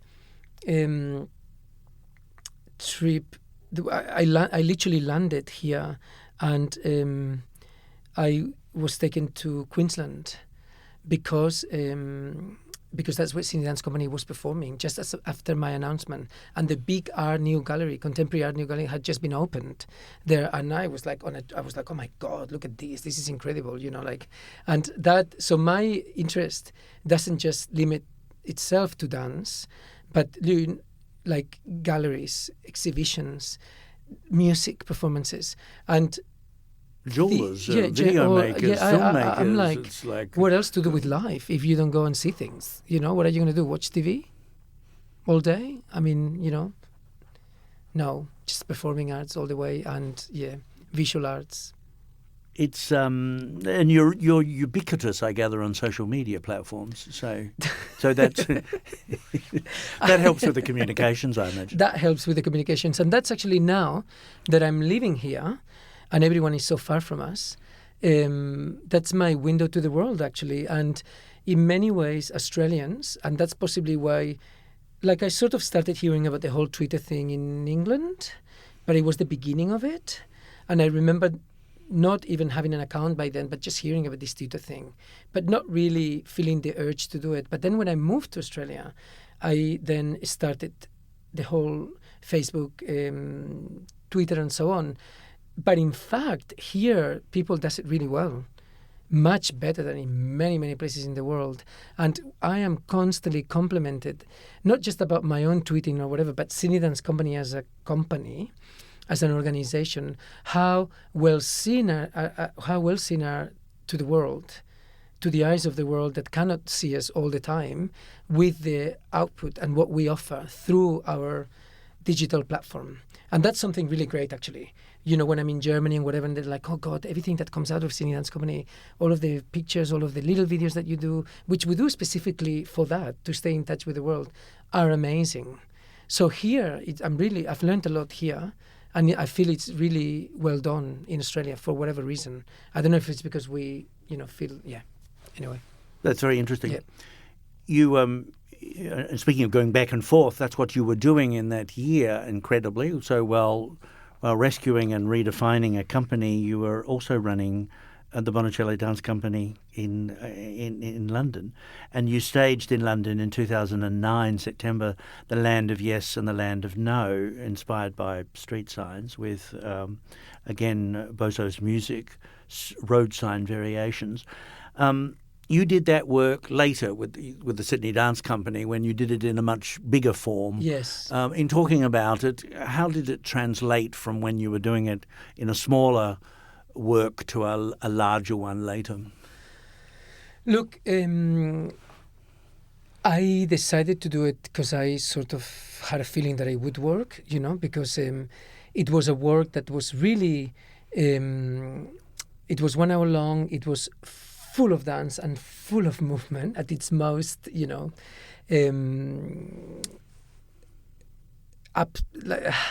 at its most intricately crafted piece of choreography. So using more dancers gave me the opportunity to actually rework it and make it look even more impressive, really. I mean, something that more dancers give is that you can push things a bit further, because with only 6, I was sort of killing them, 1 hour long non-stop, The Land of Yes and the Land of No. There was no interval, actually. It was done in one go. And the dancers, it was like a real, which is becoming an identity within my work, because everyone that sees Sydney Dance Company now, they're like, God, they're so strong, like even beyond what we understand dancers to be strong. And that's because of what I demand from them. So redoing it here for Sydney Dance Company was a great experience for me, because one of the good things about bringing work back is that you're able to, what you've learned since you did it the last time, to rework it, and you're able to maybe see things that you didn't see before, that you can make better, hopefully. So for me, it was an opportunity to have more dancers in different sections, so play more with the language itself, and hopefully make it a bit more, fuller. Because You're talking now about hour-long works, so to sustain, as you've said before, an abstract work, but this one based on signs, on the direction where we get as soon as we wake up. There's always a sign in our face telling us to do something. I mean, the thing with the signs is that we connected them really to life. The signs were just excuse. So, just to explain a couple, if you think about roundabout, roundabout is is 3 arrows, is it? Yes. In a circle. And we then connected that to the idea of how sometimes in life we go around in circles with trying to take decisions or trying to do things. So the signs were an interesting way actually to research things that connected to everyday life. And actually roundabout, the section that was called roundabout, became a trio, which was a love triangle between a woman and 2 men. And who was loving who and whatever else. It all happened on that stage. But that idea just came out of looking at roundabout. The idea of the stop sign was actually about never stopping. So the whole idea of stop became resistance. So we won't stop and we'll dance till we drop dead on the floor. So it was this section that was lit in red, of course, because of the stop sign. So what we did was really through improvisation and through conversations and dialogue, which is a way that I work a lot with my dancers, we used these road signs and these everyday trips that we take through life where we're being diverted in different places and directions, and it was about what we're allowed to do and what we're not allowed to do, which actually in Australia is huge. Yes. I've never seen bigger road signs than here. The first time that I came, I actually took pictures because it was like, this is incredible. Like road signs here, you're not allowed to do anything here. So, and that's how our lives, we don't think about it, but what about if we did? What about if we did take that road that which is in a way relates to life, Do we miss out on opportunities? So it was all connected, which I think it's what my work, it's more and more about, which is, I connect with people in an emotional, I hope, level and in a personal level, because all of the work, although abstract, is always connected to real stories and to memories and to thoughts and to real people. So I call it abstract because it isn't signed, posted, narrative pantomime. But it has a lot of stories and it's actually full of stories. It's just that I'm asking the audience to be part of it themselves and giving the audience the ownership, to feel the work connected to their own worldview, because we're all so different and we all come from different places. There must have been difficulties for you running 2 companies at the same time between London and Sydney. When did you decide to let go of the Bonachela Dance Company? And it's a controversial question for any foreigner in Australia who runs a company. It was topical at the time when you were doing that because Richard Hilcox was artistic head of Opera Australia and from Britain came into a lot of criticism for maintaining other projects while he ran the Australian Opera. And just last month, the Sydney Theatre Company's Jonathan Churchill has resigned prematurely from that company because of the demands of maintaining his British contacts. Look, I think what happened was actually to do mostly with timing. So I did an interview for Sydney Dance Company in August. I never knew I was going to get that job. And I told them, I said, I'm leaving this country right now and I am applying for a project. So I had to actually just be very practical and look after my future. So the reason why I kept going is because although actually the Arts Council of England knew that I had been appointed the new artistic director of Sydney Dance Company, and they were all so happy for me, because this is people that people that have seen me grow since I'm 18 years old, and I was 38, So they'd seen my career through 20 years, and they were so happy for me. They still gave me the money. They could have gone, Rafael just got a really good gig in Sydney. Let's not give him this money. But they did. And I then said to the Sydney Dance Company, I have to honor this because this has been my home for 20 years. This is where I've grew up. Absolutely, they're so happy for me, and they want me to, and we did make it work. And also, I wanted to make sure there was the other side of it, the flip side of the coin, which was like, what about if I get to Sydney? Yeah. And I tried to make my We Unfold, which was the first work that I made. And audiences hate my work, and I don't get on with anybody there, which is not what I really thought it was going to happen. But at the end of the day, I thought, or there's a real resistance about my changes. So what happened was actually the best of both worlds. I came here immediately, and there was no resistance. Everyone was really wanting change. I had a supportive team, a supportive board, and the audiences really connected with We Unfold. So I went back to London to fulfill the rest of my my commitments and to honor 20 years of my life there, knowing that Sydney gave me a really, really good feeling. So what I did was I created the Land of Yes, Land of No in London while Sydney Dance Company went on tour across Australia, and they were looked after. And then as soon as I finished that, then I decided, and I always knew that if I felt welcomed here and if my vision was going to be supported, then Bonachela Dance Company would go to sleep, because there was no doubt in my mind that an opportunity like this one, I was not going to let go. And the Land of Yes and No was originally, as we said, was done by the company here. So then you turned in March 2010 to 6 breaths in various forms of types of breathing, again with Bosie's piano and 6 cellos. Again. And this you staged, this was a very lovely, very beautiful piece, and you staged it next to a much more dystopian view of life from the Australian expat choreographer Adam Linder. I just wanted to ask you at this stage, can sometimes your interest in style, can sometimes your fashionable partnerships with jewelers and production designers and video artists, can they sometimes overcome content? Can style overcome content and emotional impact? Well, I think in 6 breaths, I think I got it right in terms of the balance, because actually I think in We Unfold I didn't.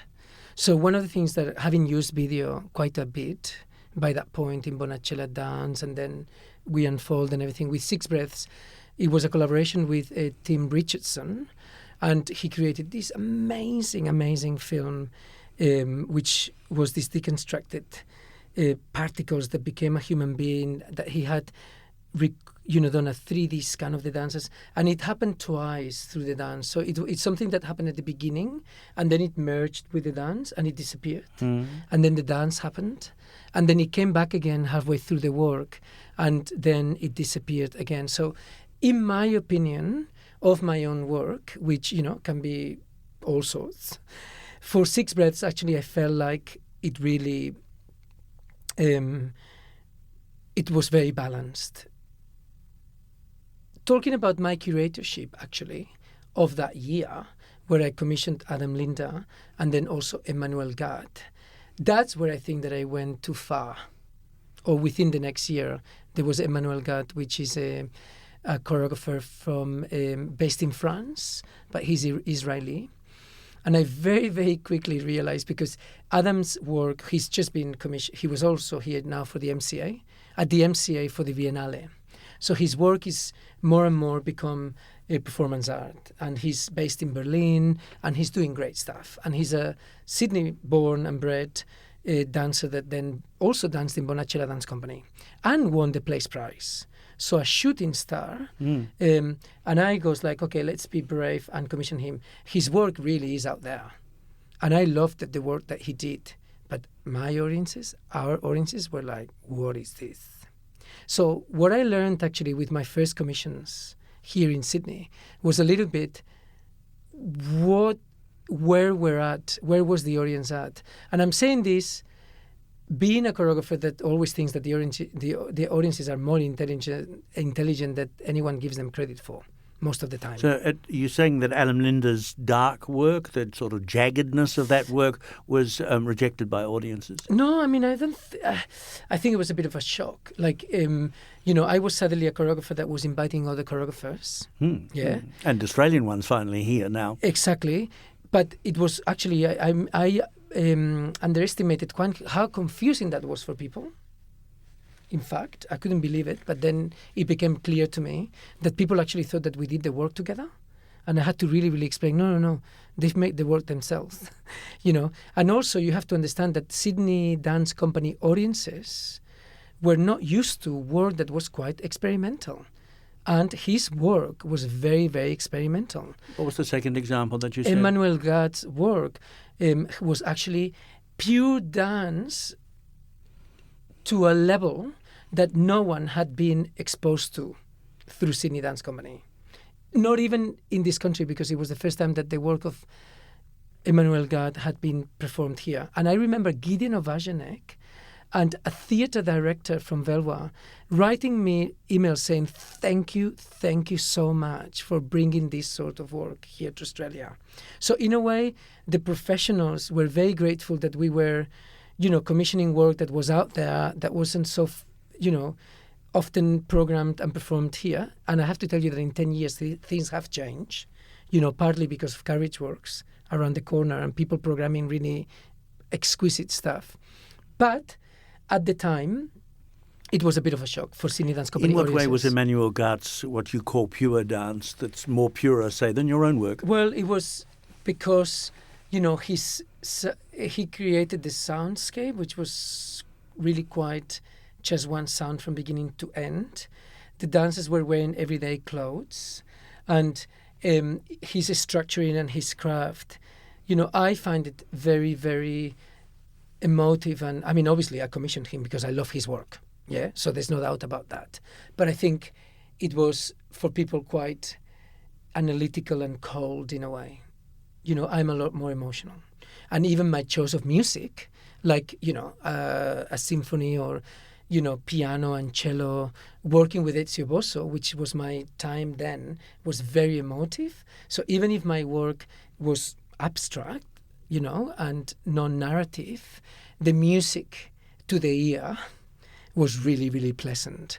And in the work of Adam and in the work of, they decided to use music that was actually maybe quite challenging too. Emmanuel Gatz's work, was that partnered with one of yours in a different program? It was partnered with one of mine in a program with Irony of Fate, which was a solo violin performed by live, but then also with Amy Hollingsworth dancing it. It's a solo that I created for her. And then a duet called Soledad, Solitude. So it was also giving audiences here in Australia a taste of the work that I had created before coming here. You also, moving on to Landforms, Yes. which was a work you did in April 2011. Again, you're back to nature, elements and drama of earth, but also memory. You're exploring memory and landscape in this work. You had Bosso again on doing live music for the first time. So this is an interesting kind of new signature for you, with singer Katie Noonan and a big jeweler in the name of Ben Bunda doing the jeweler. So there was many new elements in that one. Yeah, look, what happened was that what was actually really new and really exciting for this project is that it was the first time that I had time, which was only a week, but it was something, and it was very useful. And a different process for me and the dancers was we had research and development. So I didn't come into the studio like I had come to that point day one with the music, the idea, and let's go. Now, let's make the work. Ezio came to Australia, and together with the dancers, we spent 1 week in the studio where we already had an idea about the whole elements, landscape, and so on. But we really explored what all of that meant in terms of movement and what all of that meant in terms of music. So Ezio would be improvising with the dancers improvising, with me improvising, with every day collecting new information and almost doing a diary. And then he went and created a piece of music. And then I didn't go anywhere. I stayed here. But then I had some time to think about all of this that had happened in that week. And then we came together, me and the dancers later on, and made the work. And then Ezio came and played it live. So one of my other big things has been live music. One of the things that I've tried to do more and more and as much as we can. So I think Irony of Fate was the first one, and it was a solo violin. And then from there we had Landforms, which was a piano trio, and also singing of Katie Noonan. And then every year at least, there's been one piece or one evening in the program that's had live music. And that's something that I'm really, proud of, and that if I could and I had more money, I would do more. But, we don't have more money, and, it's not always possible. You're also beginning in 2011 to travel, like as we were saying before. So you went to Western Australia and to Darwin in that year. And I think for the first time under you, the company went to London, New York, and your hometown of Barcelona. You went to the Venice Contemporary Dance Festival in 2010. So things are looking good now. The Sydney Dance Company is building, I think this is the third year then, of surpluses, and you're offered another 3 years. That's right. You had no reluctance in accepting it? No, I didn't. Because I was really enjoying every challenge. I was also enjoying that things were going well. You're always thinking about and seeing how you could do things better. There was still more things that needed to be done, of course.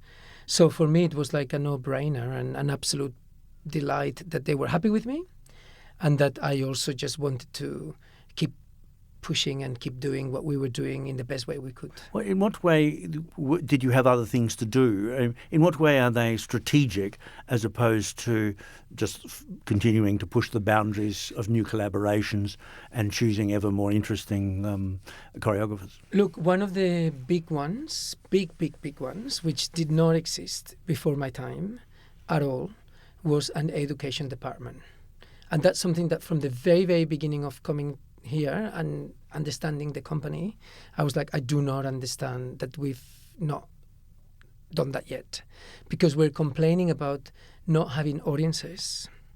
We're complaining about people growing old with the company, which is a little bit what happened. A generation that left the Sydney Dance Company and they grew older, but didn't regenerate their audiences. But we're actually not educating people on contemporary dance. So, and I just couldn't comprehend. And actually, again, you go from what you've learned. So this is not like something that I suddenly discovered. Rambert had a very established education department that went to every town that the company went to and taught workshops that really extend the outreach at every level of age, and really benefit the understanding, the education of dance as a whole. Audiences, it's just a no-brainer again. So that's one of the things that, I don't know, maybe then around the third year, the board like, okay, yeah, we'll support it. And we employed one Australian that I knew from London that had been running an education department in another company, and she'd come, and I was like, I'm going to try to get this, going.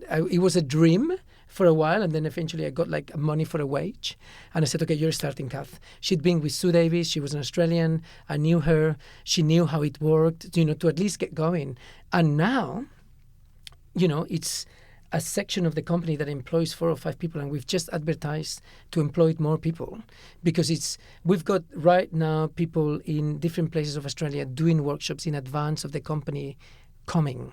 So you're going to more places as a company, but these are vanguard people who are sort of going ahead and working in primary and secondary schools. This is people doing what in preparation before the arrival of the company? Well, teaching them about how contemporary dance is all about creativity. It's all about expression. It's all about individuality. It's all about diversity. It's all about non-regimental. Like it's an absolute craft and an absolute discipline, and not everyone can do contemporary dance. You need to be highly trained and whatever. But in terms of what it can offer to every person, regardless of wanting to be a dancer or not, in the way everything that we apply in the studio. I always say that I work with incredible bodies, but most importantly, really highly intelligent individuals that are able to think for themselves. So there is a lot of tools, creative tools. Australia is talking about creativity, the new era of creativity. Contemporary dance has a lot to speak for that, because we do that every day, and we do it really well. So to be able to go to schools and to teach them, to give them a phrase of movement, and then to teach them how they can make a duet out of that phrase. So we teach them, we do resource packs where the process of me making a work is dissected. How sometimes picture inspires me. So we teach them how to inspire yourself. And that can be applied to writing, to music, to everything. So we're obviously teaching them a little bit of technique, a little bit of a class to warm up and so on. We do that from primary. We're doing primary schools matinees with the same show that an adult will come and see in the evening. No frill. No edited version of anything. Kids know more. Kids they haven't yet got preconceptions about anything. They're open. Their mind. They're a sponge, let's say. So we're doing great things that I'm so proud about with kids in schools that get a flavor of what contemporary dance is, so that when they're 21 and they've got the first job and they see Sydney Dance Company in 20 years, I probably won't be here, running the company, but there'll be somebody else, and they'll be like, oh, Sydney Dance Company, oh my God, I saw them in school and I got a great workshop. And then they'll buy a ticket because they don't wonder what contemporary dance... In fact, a lot of the schools come to see the shows. We do sneak peeks. So we've opened up so that no one anymore, in hopefully however many years from now, hopefully the least we can manage it in, can wonder what contemporary dance. In my time here, I've had a lot of people coming to me saying, hey mate, mostly men, I came here because of my girlfriend or my friend. I didn't know what to expect. I didn't know what contemporary dance is. I didn't know what to expect. I loved it. And they just don't know why. Mm-hmm. And they love it. And I know that there is so many people out there walking the streets of Australia that don't know yet that they like it. And that's the thing. One thing is to know that you don't, that you've come, you've experienced it, and you go, hey, it's not my thing. A lot of people just don't even know because they've never seen it. And also you've got, something like 70,000, 80,000 people every year coming to your classes held in your premises at the wharf in Walsh Bay, underneath the Sydney Theatre Company. That's an amazing volume of people to be brought into the seduction of the Sydney Dance Company, and presumably it's a good income as well. No, absolutely. And it was it's something that was there forever, and that the company has always fed from, in terms of the money that it makes, but it wasn't something that it was really embraced in a very direct way. A lot of the people that came to take class didn't know there was a company. And I mean that, because we did the research, and I literally went studio by studio saying, hello, I'm Rafael Bonachela. So it was something that really worked for the company for a very long time, but did not really maximize what they could get out of it, like they are potential audience members. So there's been a lot of things put in place in my time here that there's a system where we're able to talk to them. Now we know who is coming to take classes, where they come from, why, and we have a lot of data. We're collating a lot of data. And that's also a new we didn't have data. It was just paper tickets that you bought. Mm. So we're able to talk intelligently with our audience. And I've absolutely embraced all of that, to the point that now we're starting with from 8-year-olds. So we started to do our juniors afternoon classes. So we want people to have a relationship with Sydney Dance Company from the age of 3 to the age of 93. Rafael, you had an interesting period when you were a very well-chosen curator, given your programming skills in dance, of the Sydney Opera House's spring dance season. So you brought in 2012, for example, Brazilian hip-hop boys and Spanish and Chinese dance troupes, and also staged the platform for contemporary dance female choreographers. That didn't last, but it was a very positive period in Sydney as a dance platform. Why did the Sydney Opera House start it and then finish it so quickly? Well, the people at the top changed, and they decided to get rid of it. And that's, the short story. I think it was a very short-sighted, a decision. Did you get audiences? It quadrupled the year that I did, and that was a fact. So the investment over the return was like a success, and it is. Look, I don't. It's something that I find that still upsets me really. To think that something that now could be really thriving, just having given it a little bit more time, and the fact that the only contemporary dance festival in the whole of Australia, international contemporary dance festival, we have a lot of incredible arts festivals. There is also Dance Massive in Melbourne, which is only for Australian companies. But this was the only one, led by the Opera House in its fourth year, having brought to Australia some of the greatest companies in the world. The fact that that's gone is just a disgrace, really. It was just for 1 year or 2? It had been for 3 years before me. Oh, right, yes. And then I was going to do 3 years. I only lasted 1 year because the Opera House decided that, they just wanted to save that money, really, and use it for other things. In that year, you had an award-winning success with To One Another, with composer Nick Wales, who you worked with subsequently a lot, and Text. We're back to Text with writer-photographer Samuel Webster, and you're working again with Tony Asnez, the corporate event designer. Tell me about this production and how it evolved. I gather Tony Asnez helped you think big, as he always does, and also to introduce some colour. Yes. You're in a bit of, you don't like colour so much. Well, I hadn't embraced colour up to that point so much, more mute tones.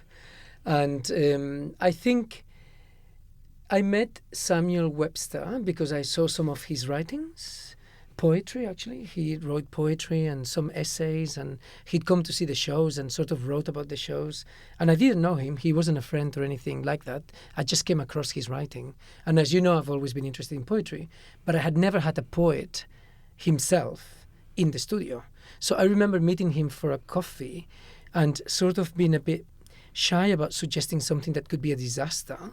But then again, you either throw yourself into it and you give it a go, or you die, literally, artistically. So I invited this young Australian poet to join me in the creative process and to observe what was going on and what was happening.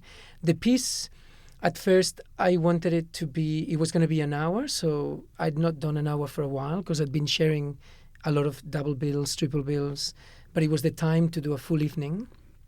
I wanted to use, like in 360, different composers. I've been working a lot with Ezio Bosson, a lot. So this was a little bit my departure from working very solidly with one composer, and also realizing that although I'd grown with him and given audiences some very beautiful moments, it was time to, challenge my own self and give the audience something different. So Nick came in almost as somebody that was going to help me to link the music together, but by the end he ended up composing 20 minutes of it. And with Nick, I have to say that he was a friend of mine. So it took me ages to work with him because he was a friend. And I did not want to in any way give the impression that I was getting my friends to work with, because that's just the last thing I would do. Actually, I make it harder for my friends, if anything, or I make it more of a nightmare, the process. And he was also working with other choreographers in Australia. So I'd just been here, and he'd been one of my first friends here. So I wanted him as a friend, not as a collaborator.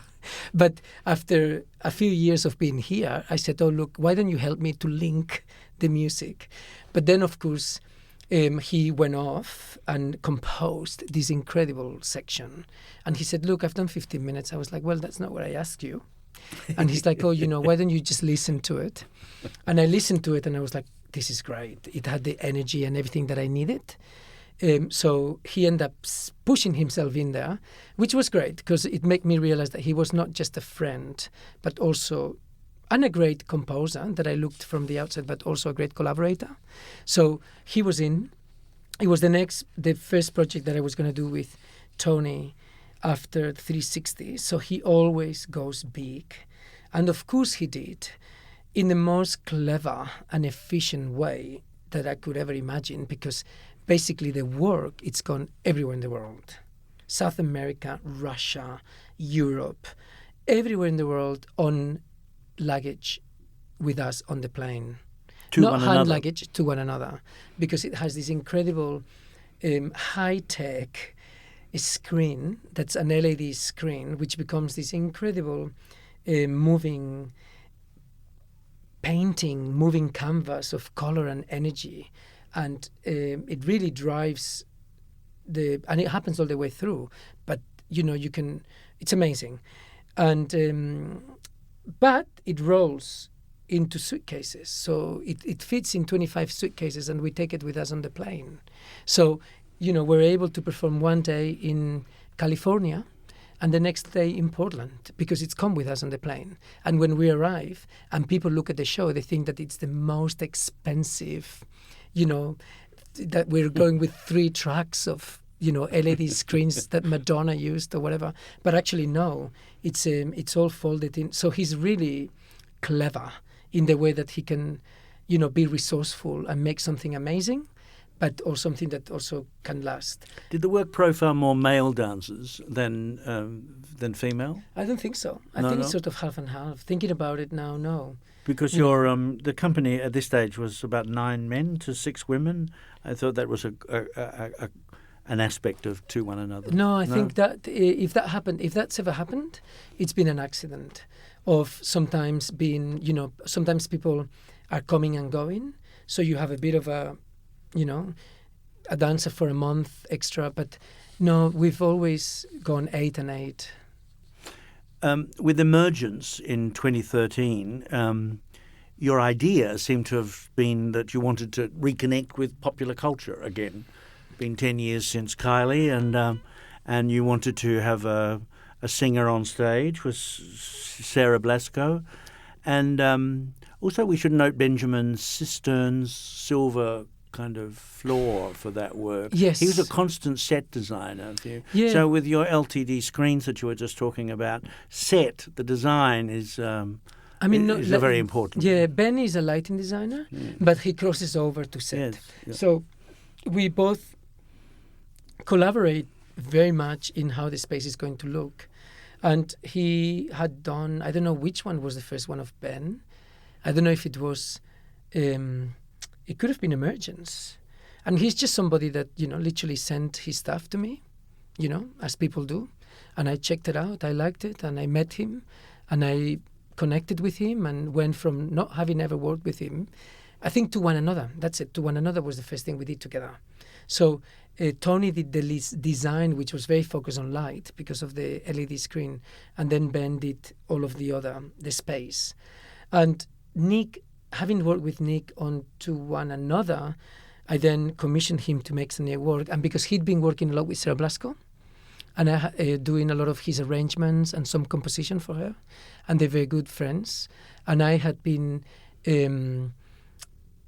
always, again, looking at, one of my motivations, it's always to work with great artists. I've been to her concerts, and she has this very beautiful tone and wonderful voice, and she's a poet.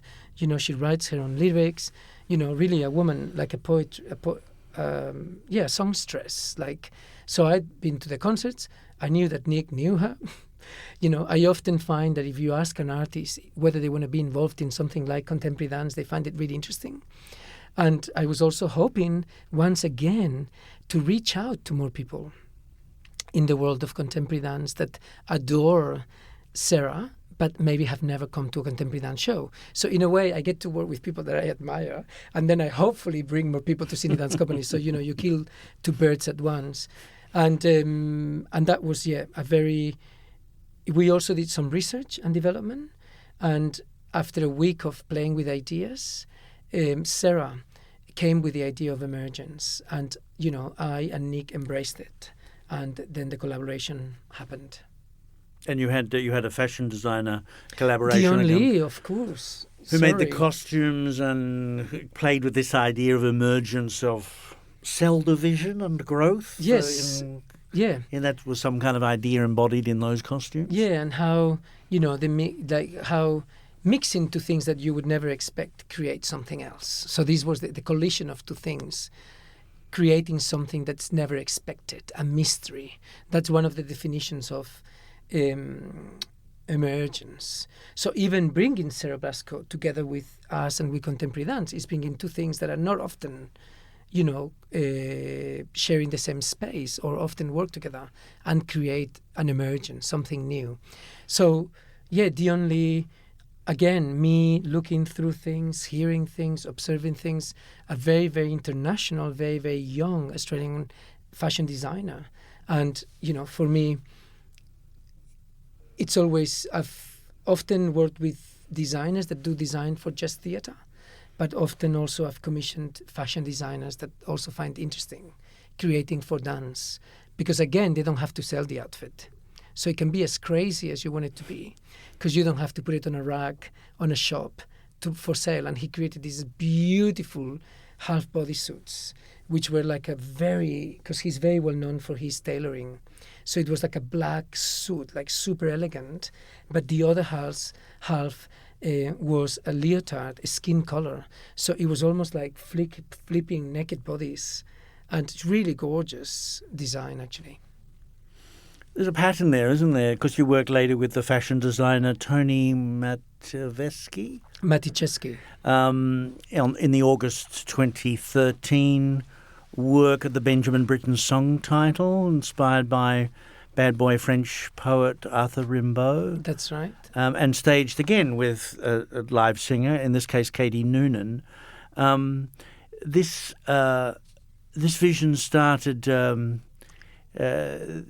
you did this work 2 years later in 2015. So again, you did it in a small, kind of almost like a T-shaped catwalk, wasn't it? Yeah. And then you did it again in a full stage environment 2 years later.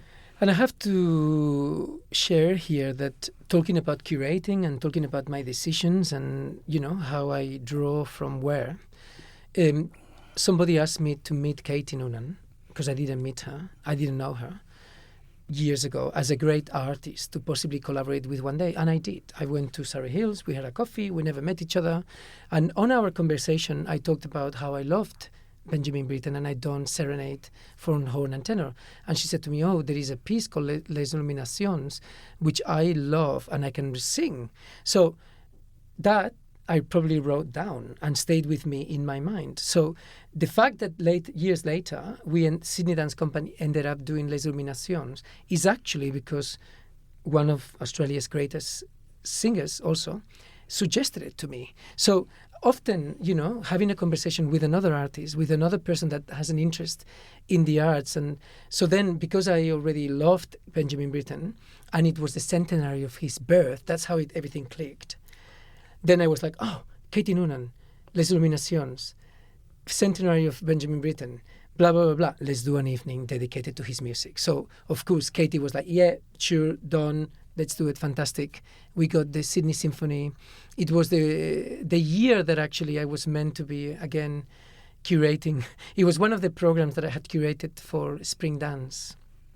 And although Spring Dance went, they kept that. They kept the one evening that I had already planned for the evening. When you did it the second time in 2015, did you do it with the ACO? Yeah, ACO2, the second time. the second company. Yeah, the first time was the Sydney Symphony with Katie Nuna. Second time was the ACO2 with us, which were And amazing. you did it with further Benjamin Britten works, at his teenage work, Simple Symphony, a very beautiful, innocent work on love, and a later work of his dedicated to his teacher, Frank Bridge. What is it about you and Benjamin Britten that you shared with Katie Noonan too? Look, What is the appeal? I mean, I guess of his music? Having lived in England, it's one step closer. I don't know if I would have spent my career in Spain. I don't know how familiar I would have got with Benjamin Britten. But, I performed in Snape Maltings, where he came from, or he lived at least. Mm-hmm. That there's a festival there. Also, I don't know if it's dedicated to him or it has some connection with him. Some of his works were performed there. But that complex where he used to live with on the coast with Peter Pears. Exactly. So there's a performing space there where Sydney Dance Company, I took Sydney Dance Company there also when we went to London and England, but then also I had been there with Rambert to perform. So I just grew with his music in a way. And I always, if it wasn't me choreographing, there would be other people using his music. There's, it's very, very beautiful music, but it has an edge to it. Very basically classical music, and the earliest one is Kyuta, let's say. But then, even apparently classical music lovers find it difficult. For me, it's just great and a bit grittier and a bit dirtier, within classical music. So then also the use of the poetry, the dark poems that he used of Rimbaud, also really I was attracted to. There's also his whole history that I was attracted to, his love affair. It was dedicated to his lover, Peter Pears. So there was a lot of really brave moves there for an artist of his time. You're touring. The company is really beginning to tour a lot at this stage. In 2013, you stage 13 shows in Latin America, United States, and Russia. And then in 2015, you do another big tour to Germany.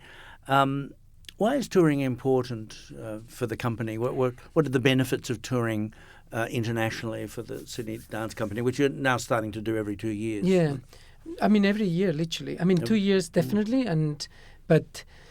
I mean, last year we went to Hong Kong and Germany. This year we've been to Switzerland, Germany, Brazil, and Chile, Santiago de Chile.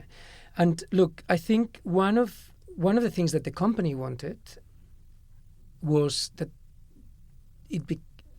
the board, let's say, when I was interviewed, is that they wanted the company to grow their international profile.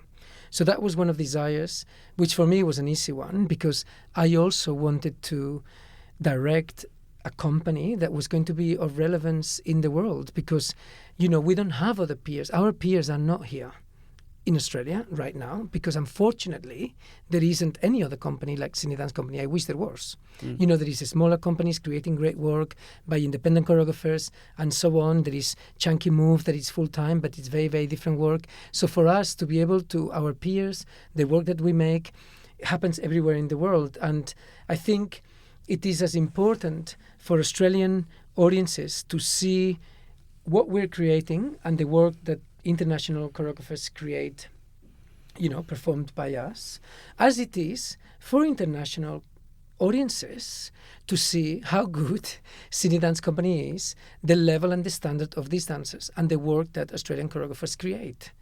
So I think within contemporary dance, it's a universal thing, if I can say, or it's a worldwide thing. It's not something that's specific to a place. I mean, although every company has an identity, we share a lot of things. We share a lot of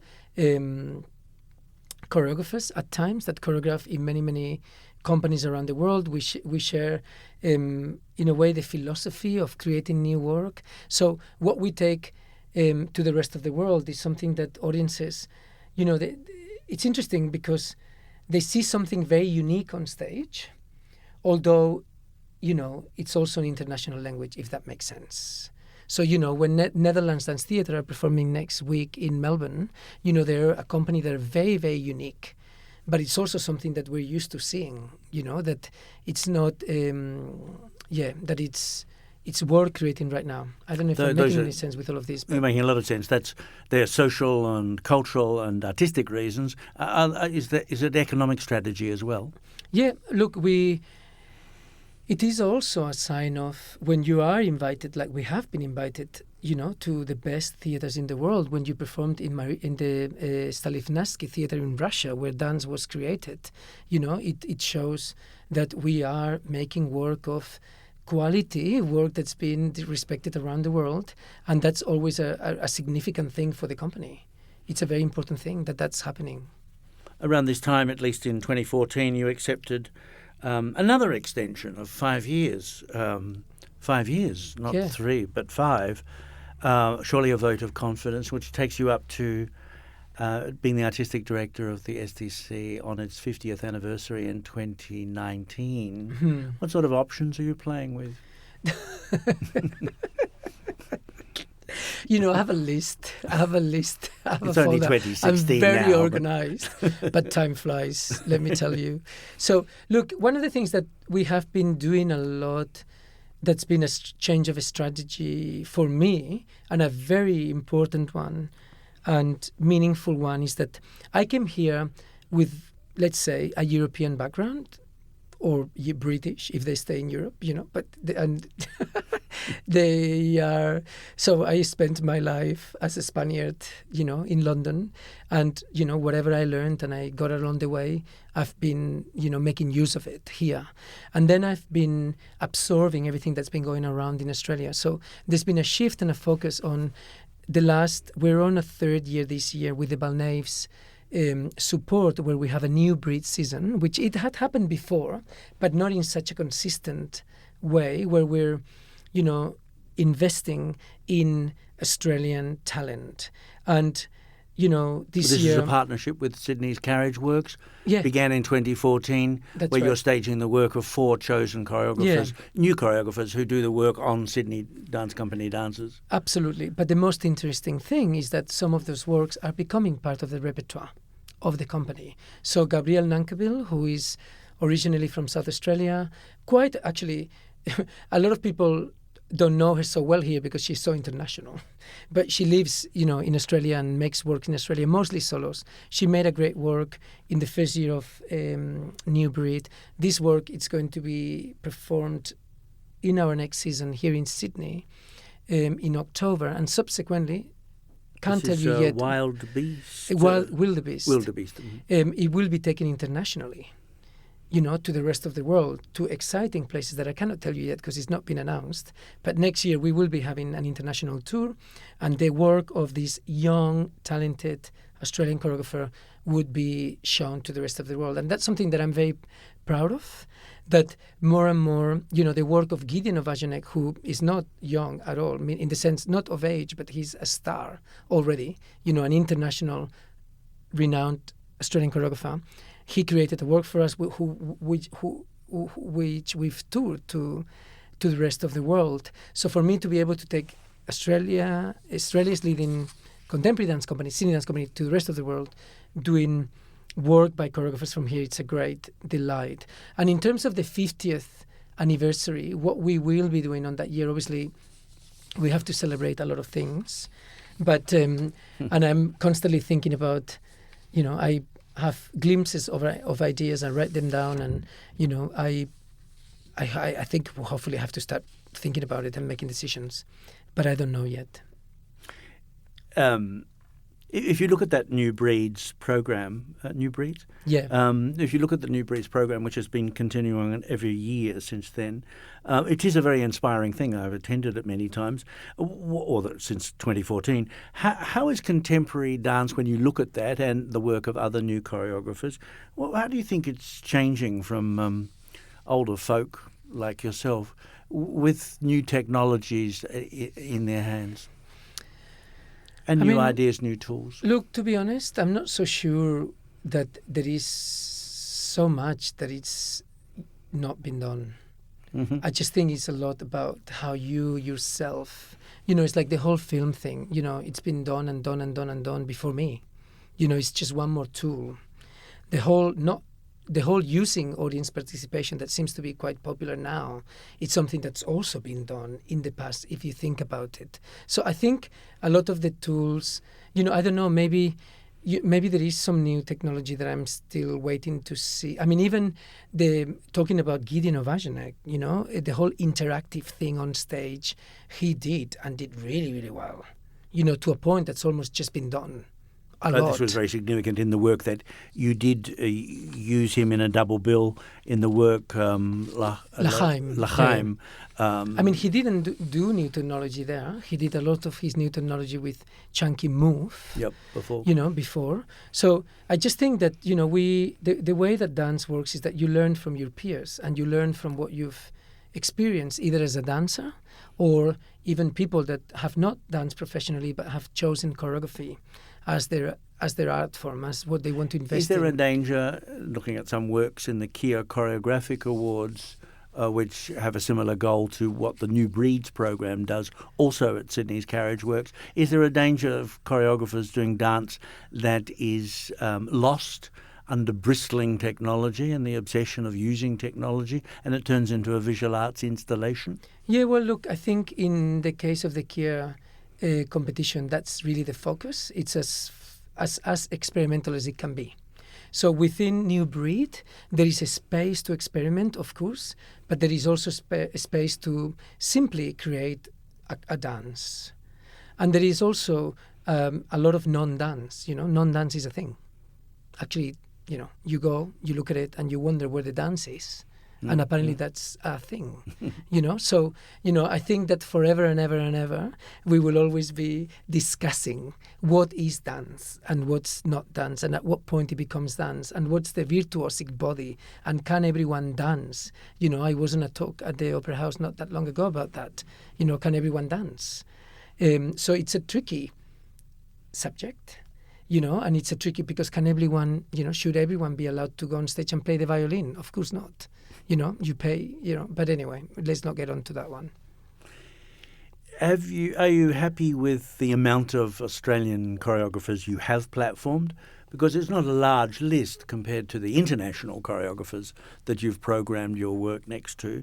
Gideon's work, L'Chaim, was part of your triple bill in 2014 of Interplay. So you had Raw Models by Goldoni.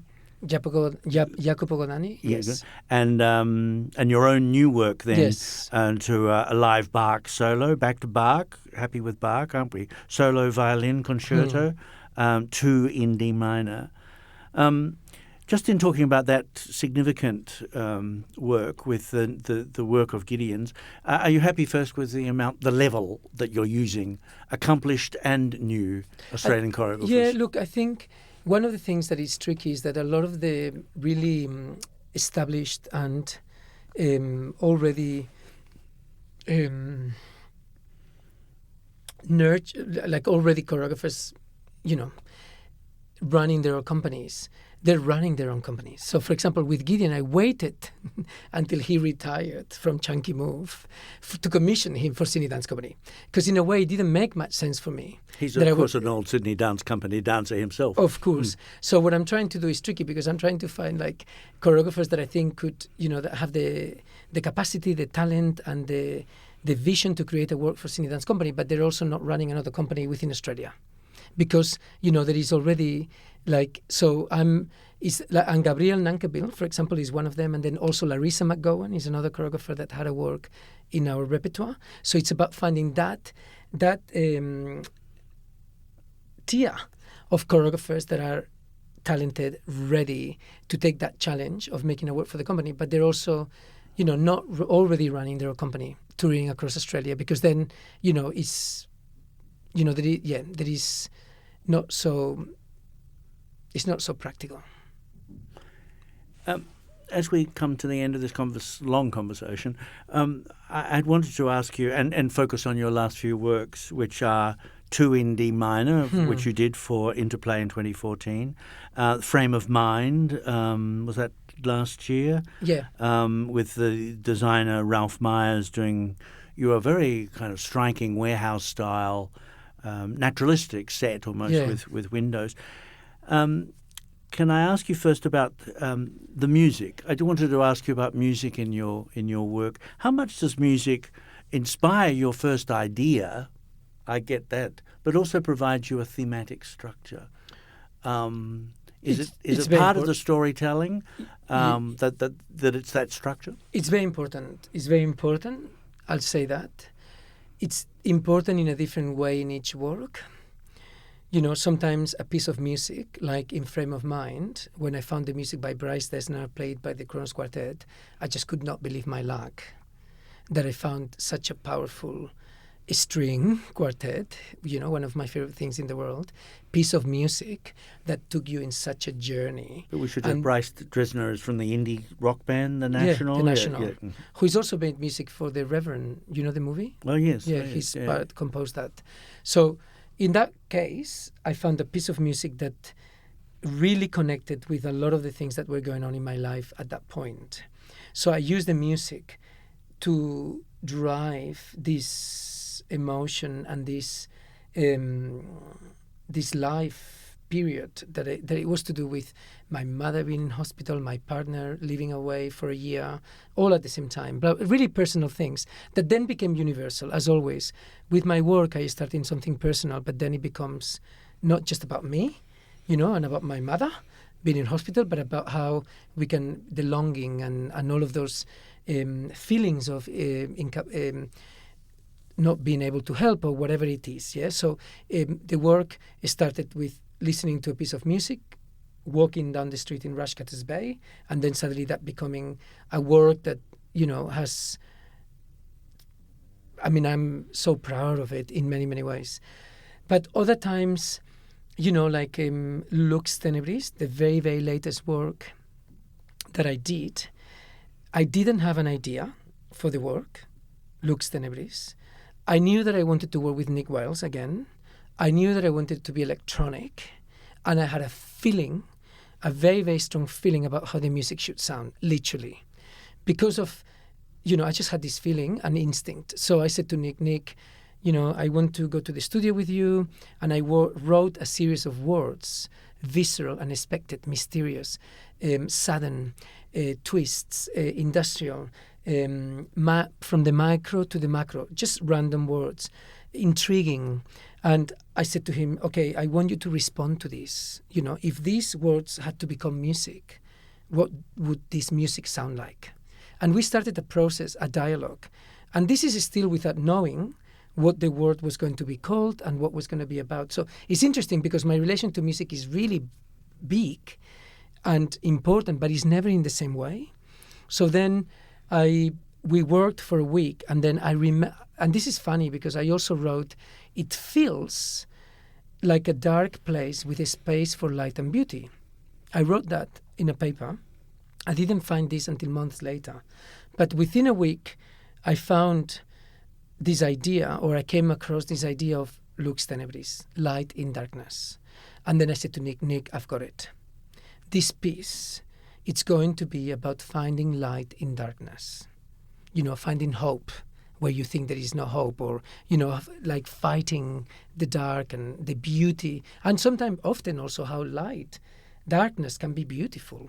You know, how the night can be so pleasant when there is no light and nothing's bothering your silence. So this work, Lux Tenebris, from this year, you referred earlier in this conversation to people reading it almost as a migrant experience. Exactly, of people trying to get and through. It was very moving to kind of visualize it. It was the sort of light spots and dark spots, like almost chessboard-like on the stage, and people entrapped or variously defined by the light or absence of light.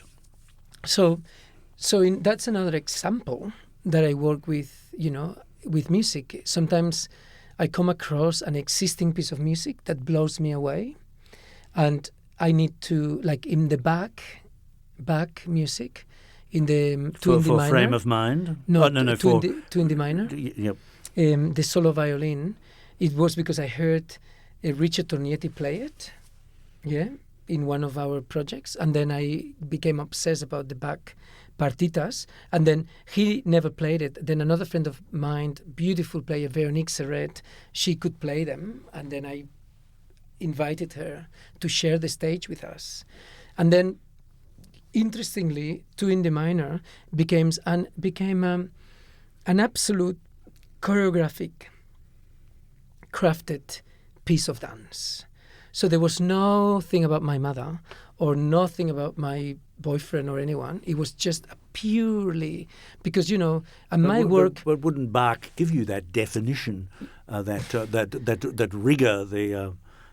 I mean, the music is just so beyond, and it just screams to be choreographed. And I'm not the only. I mean, he's one of the choreographers that has been most choreographed in the history of music. If not the most, to the point that I met an Italian professor that came to see the show in Lugano when we were performing now with Sydney Dance Company, who was introducing me to an audience. And I already knew him from Venice when we'd been there. And he's writing a book about all of the choreographers that have used Johann Sebastian Bach. And he was like, and he told me just that before the show. And I was like, oh, God, I hope you like it, And he really found interesting the way that I'd used his music and not just, Mickey Moused it, but actually played with it and gone along with it in terms of the feeling of the music, which already gives so much, and that's you for point me, to the feeling rather than the mathematical precision of Bach? There was sections of absolute mathematical precision, to be honest, and intricacy of choreographic absolute. There was a section called Giga, which was a split-second mathematical precision of time and space with the dancers and choreographic mechanics of the body and just that. And I think the intricacy of that can also, just because I'm a choreographer that believes that, movement is not there to serve a bigger idea. It's good to have an idea. It's good to have a concept and to have something to build on. But actually, movement itself, movement is abstract anyway. You can give it a bit of pantomime to it or whatever, but it's itself and its essence, movement is an abstract form, end of the story. And I believe that the craft of choreography on itself, movement crafted and choreographed, it's an art form. You do not need a word to happen on the world so that you can make a piece about that and use dance to a means to express something. Dance itself, movement itself, it's, an exquisite and ultimate and purest art form. And as we finish, you cry many times for the need for audiences to abandon their quest for meaning, the fact that they can sit there. They don't need to sit there thinking, what does it all mean? There's nothing to understand, you've said before. It's just, you just need to feel something. It's almost like there's nothing to understand, but there is everything to understand, if I may say. And what I mean by that is that, whatever I think about when I make a work, whatever my intention is when I make a work, it doesn't necessarily need to be the same for you. You don't necessarily need to understand the same that I understood. So can we finish with, say, Frame of Mind, where you had this very naturalistic set, which I wonder how it defined your experience of those dancers who were dancing this piece to this Bryce Dessner music and inspired by your darker thoughts of your loneliness and your mother being hospitalized. What did you want the audience to experience as those dancers, looking like they were in a kind of dance warehouse, were dancing in various duets and combinations and anxiety? But what else did you want them to get? There was a nostalgia to it. There was a nostalgia to it. There was passion to it. There was struggle to it. There was also hope to it. There was also force. But in the abstract, those words, not as a storytelling context. Sorry? Not in a storytelling context. But, I didn't want them to. There was definitely not the set, I have to say, because you've mentioned it a few times, it was the thing that I least expected. When Ralph came with that, I said, Ralph, I don't know how you got there, but it made so much sense So interestingly, knowing my work, how minimal I am and how no sets, it made so much sense to have this huge wall that was oppressing. That was one more element of oppression, of feeling trapped. And at the end of the day, I do not know. And the window, it was by a theatre designer. Which the light comes through and the days goes past. So there was a sense of time passing. So I think he really drew from the music, and he really drew from the nostalgia of the music. And I allowed him to go on his journey. Because at the end of the day, as you're saying now, I want audiences to have their own journey. That's what for me is most important. I use my own resources, my own life experience to create the work. I use my own reasons.